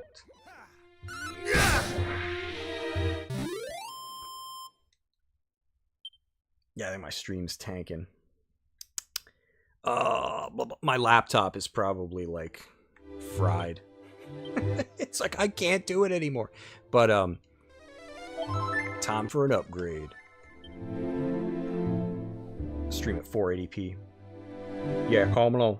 He had a lot of weird ads. I know he did one with aliens. Karl Malone got them little spaceman running around up there. What the hell going on? Like, I don't know. To me, I think racist stuff is funny. Like, I'm not gonna apologize for it. I miss the day when you could just make fun of everyone. Because people still do that. It's just white people can't do it anymore, right? You've laughed enough. You can't laugh anymore. But everybody can, say whatever the hell they want. And I was like, I don't know. It didn't Adam Carolla say, like, he used to have this thing he used to do, I guess, right, where he said, like, if I were king, well, I'm going to steal his idea. If I were king, I would say either have a rule for everyone or don't have a rule. I feel like that's fair, right? If we can all agree that murder is wrong, right? Don't kill each other. All right, fine. There you go. Let's start with the big stuff. Don't steal from one another. All right, got it. Good. But then it's like, well, you can tell inappropriate jokes, but you better not. And I'm like, why? Shouldn't I be able to tell him to? No. But we can tell them about you. Oh. Okay. That's fair. And then they're like, oh, and who are your sponsors again? Just asking. I think that's another Adam Carolla bit that he does. I'm just asking. Like, I love Adam Carolla's at least still funny. I don't know what the hell happened with Jimmy Kimmel. He had too much like hibiscus tea or something. I don't know. Too much passion fruit. I don't know what. Well, actually, I know what happened to him. They gave him his own show, and he was like Winston in Ghostbusters, only from hell. He was like, if there's a paycheck in it, I'll puppet whatever you want. Like he was the worst timeline version of Winston, right? Winston is what we need right now, but we got Jimmy Kimmel. And I'm like, dude, I used to watch The Man Show. Like, what happened, man? Money happened.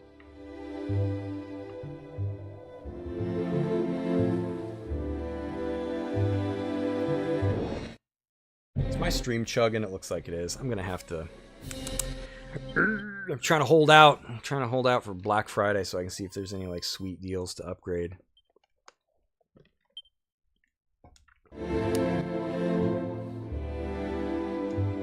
My laptop sounds like Snake in him when he's getting tortured. Right, well, I did level up, so I mean, maybe I'll try one more time and then guess I'll just be done for the night after that. Carl Malone. Carl Malone gonna try it one more time. Get that birdie fly guy. He be breathing on me a lot. Man, need a mint. I don't know. Because yeah, I was listening to an episode of Adam Carolla's podcast the other day, and he was talking about some of like the old stuff that they used to do on the Man Show, stuff that I've like forgotten about back when Jimmy Kimmel used to be hilarious. And there was this one bit they did where they just asked like awkward questions in the men's bathroom. And I guess, you know, they talk about all the interesting stuff that you just don't ever really think of for these like bits. Like, you know, you can't film in a bathroom, like for starters. So I guess they were able to get it so you could only see their feet. Yeah, I could try Insulattle. The problem is like it only lasts, I think, for like 3 rounds, which is a problem. But anyways, like these bathroom bits, like Jimmy would be in there and like a guy would come in and sit down and Jimmy's like, how's it going? And it just like, and I don't know, I was like, you know, it's good when you're laughing before they've even like done much. And he's like, so what'd you have for lunch? Like, it's, I don't know, it's just funny stuff where you're like, man, can we have that world back where it's just guys drinking beers, like women jumping on trampolines and like just funny stuff. That's all it was. It was just funny stuff. Like nobody was ever like, well, hold on a minute. Who might this offend? It's like, who cares? Like, just make it. Yeah, the only thing that sucks about Insulattle is it's going to take me a turn to use it. You know? I wish I had one more thing that... But he also breathes fire, so that's not... it's not going to provide immediate benefit.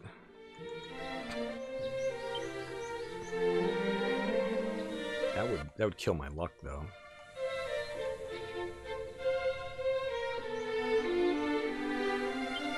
Fire and ice. I could try that. It's only a loss of 5 defense.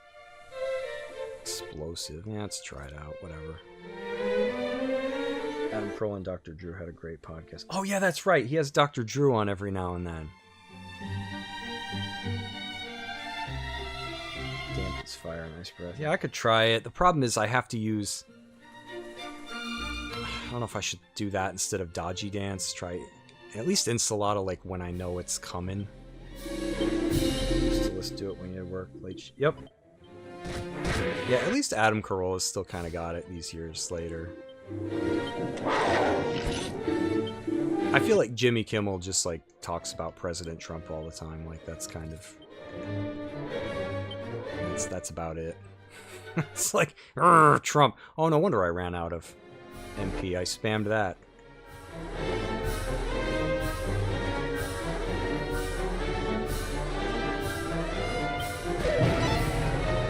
Much better.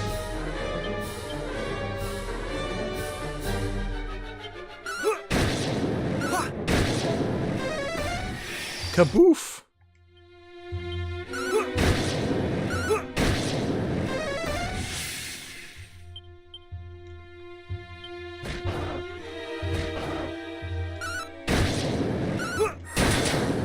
I don't quite understand how that works yet.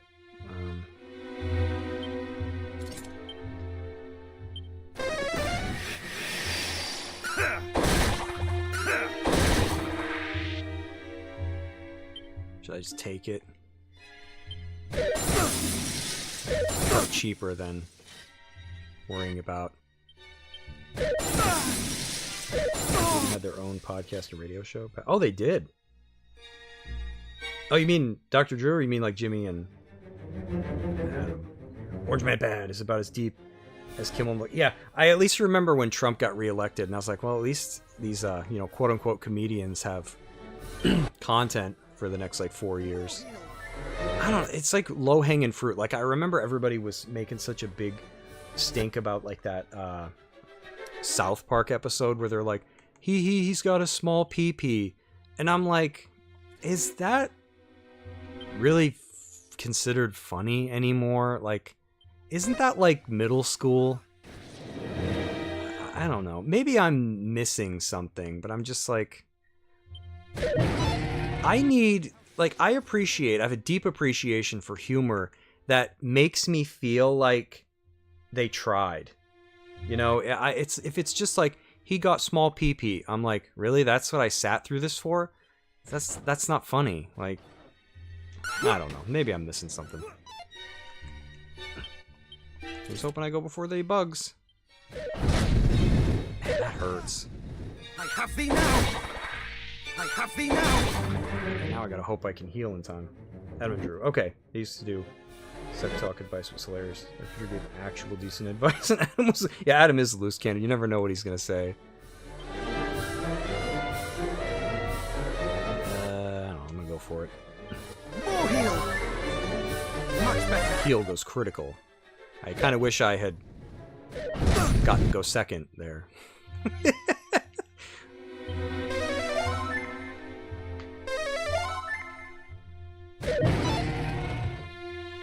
Alright, he's yellow. That's not bad.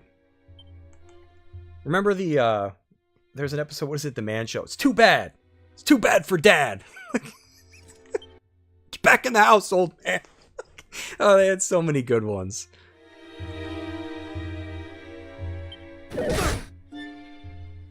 Much better!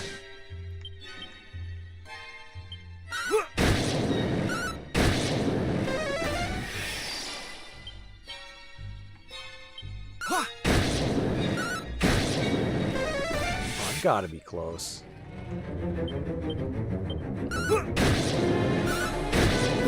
Ow. Oh, he's like breaking from tradition now. He's gonna go first, isn't he? Yup. Should have used the big heal.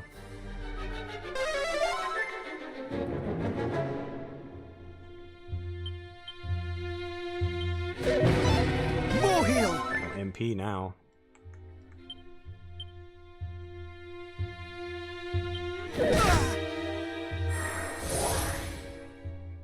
Oh yeah, the women's suffrage because it sounds bad. I remember that one. That one was, whew, Man Show was great. It was in its own entire era. Like you couldn't have that now. It'd be like, it's called Man Show. The problem is in the title. Can't we call it People Show? No, that's not really who we're making it for. I missed? Got an MP again. Yay, finally! It only took like 50 tries and 2 level ups. That's a lot of experience. Also, when they dressed up in crappy Star Wars costumes and cut the line to see one of the films in theater. I have to go back and watch that. They had a lot of good bits. Most of them I've unfortunately probably forgotten. It seems the monster is carrying something. Hey, that idiot was carrying the ultimate key around. This is where I would like to be the Dragon Lord. And he's like, listen, the next time you guys find a special key, just maybe bring it to me, right? Don't go fighting with it in your pocket. Well, thanks, stranger. 'Tis thee, heavens be praised. So I didn't really have to do a whole lot to get that last key. As thou art full aware, my fear of monsters is great indeed, so great that I did quit the detachment sent in search of Princess Gwaelin. And now thou comest once more to my aid. Yeah, I fear I cut a far from heroic figure. Oof. Sometimes it's hard to read. Nonsense, thou art a hero in mine eyes, father. Yay, that's nice. Thou wouldst come to mine and mother's... Oh, great, the kid talks like that, too. Time of greatest need, and right-handedly, too. Right-handedly! Whose child is this? Indeed, and hadst thou not, we would surely have been devoured. Thou art a great hero in both our eyes, beloved, and ever shalt thou be so. Oh, that's nice. Full thankful. And are you two both? The thought of losing my wife and child was 1,000 times worse than that of losing my own life. Before I knew it, I was charging at the fiend like a man possessed. I have recovered my courage, for I know now wherefore I must fight.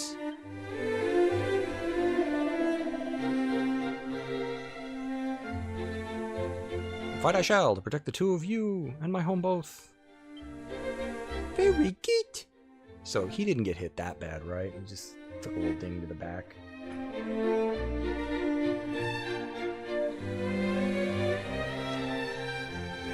Alright, so we got the big beefy key.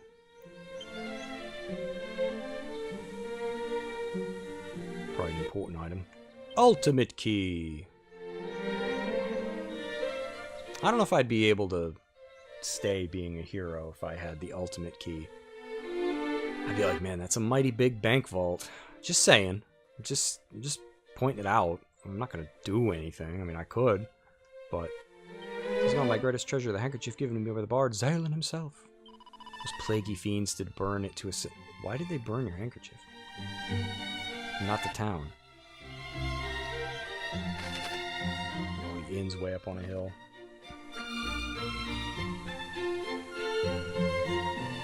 I think the stream is like chunking.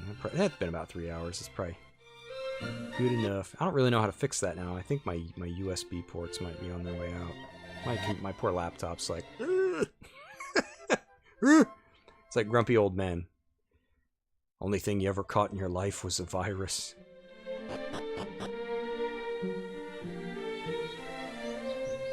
Kind of unexciting that they're just copy-pasting the same keys and doors in every choice. Yeah. And I kind of wish they would, like... surprise the player a little bit, right? Like, I don't know, give me the ultimate key, and then just be like, I don't know, you use it a couple of times, and then you're like, oh, it broke. It was a fake. Like, do something.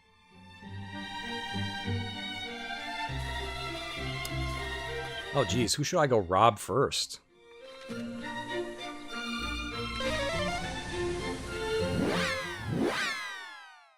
Yeah, this looks like it's tanking bad. I don't know.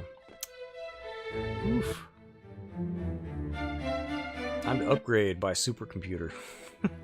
Stream at 1080p. I'm always going to be fashionably late to every party, right?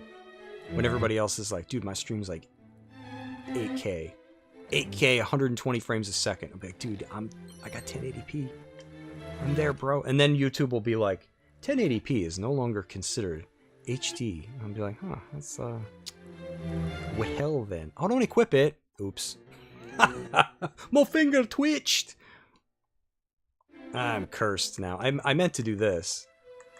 I was gonna peep at it. This is a whip-type weapon. It can be used to attack an entire group of enemies at once, but will occasionally paralyze the wielder. Oh, that I want that. It's cursed. I did not mean to slap that on there. Guess I gotta go see the curse man. Excuse me, Mr. Cursed. I've been cursed.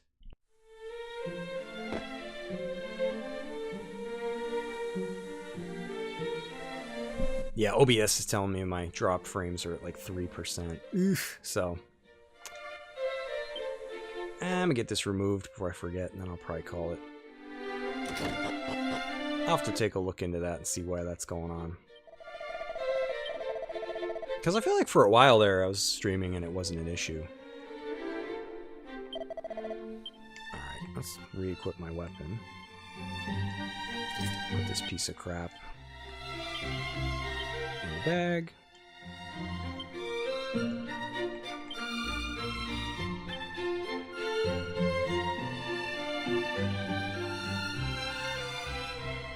That one equipped already. There we go. So I apologize, everybody. I gotta work that out because before I didn't seem to have too much of a problem. Now I'm dropping frames. Oh, you know what it might be? I think I might know.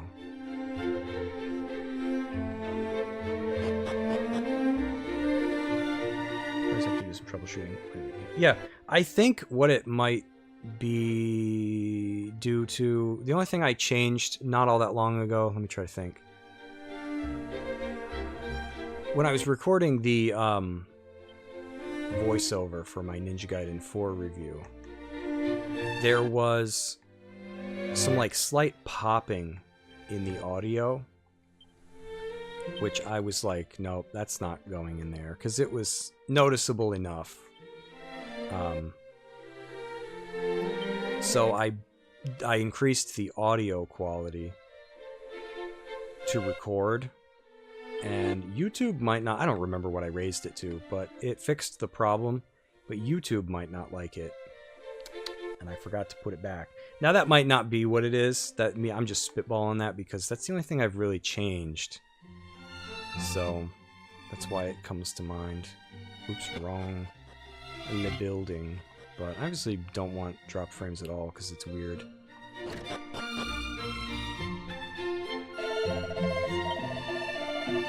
Alrighty, folks. Thanks for those who did, you know, pop in and chat and everything. I'm gonna go ahead and take off just because, like, now that I notice it's dropping frames, it's not gonna stop. So I'll probably just fiddle around with that for the rest of the night, see if I can't figure it out. Alright, everybody. Kronos, Thunder, Fiery Soul, everybody that was here, Moosehead Studios. Thanks for hanging out with me, everybody. Sorry for the drop frames. I'm gonna fiddle with, like, the settings and stuff. It's probably just something I gotta change. But I'll see you next time. I'll be back Tuesday for Tomb Raider at around 6:30, 7 p.m. Hopefully we don't have problems with that one. Maybe my laptop's just finally on its way out and it's like, kill me. Alright, everybody. Have a good Monday, and I'll see you on Tuesday. Thanks, and have a good night.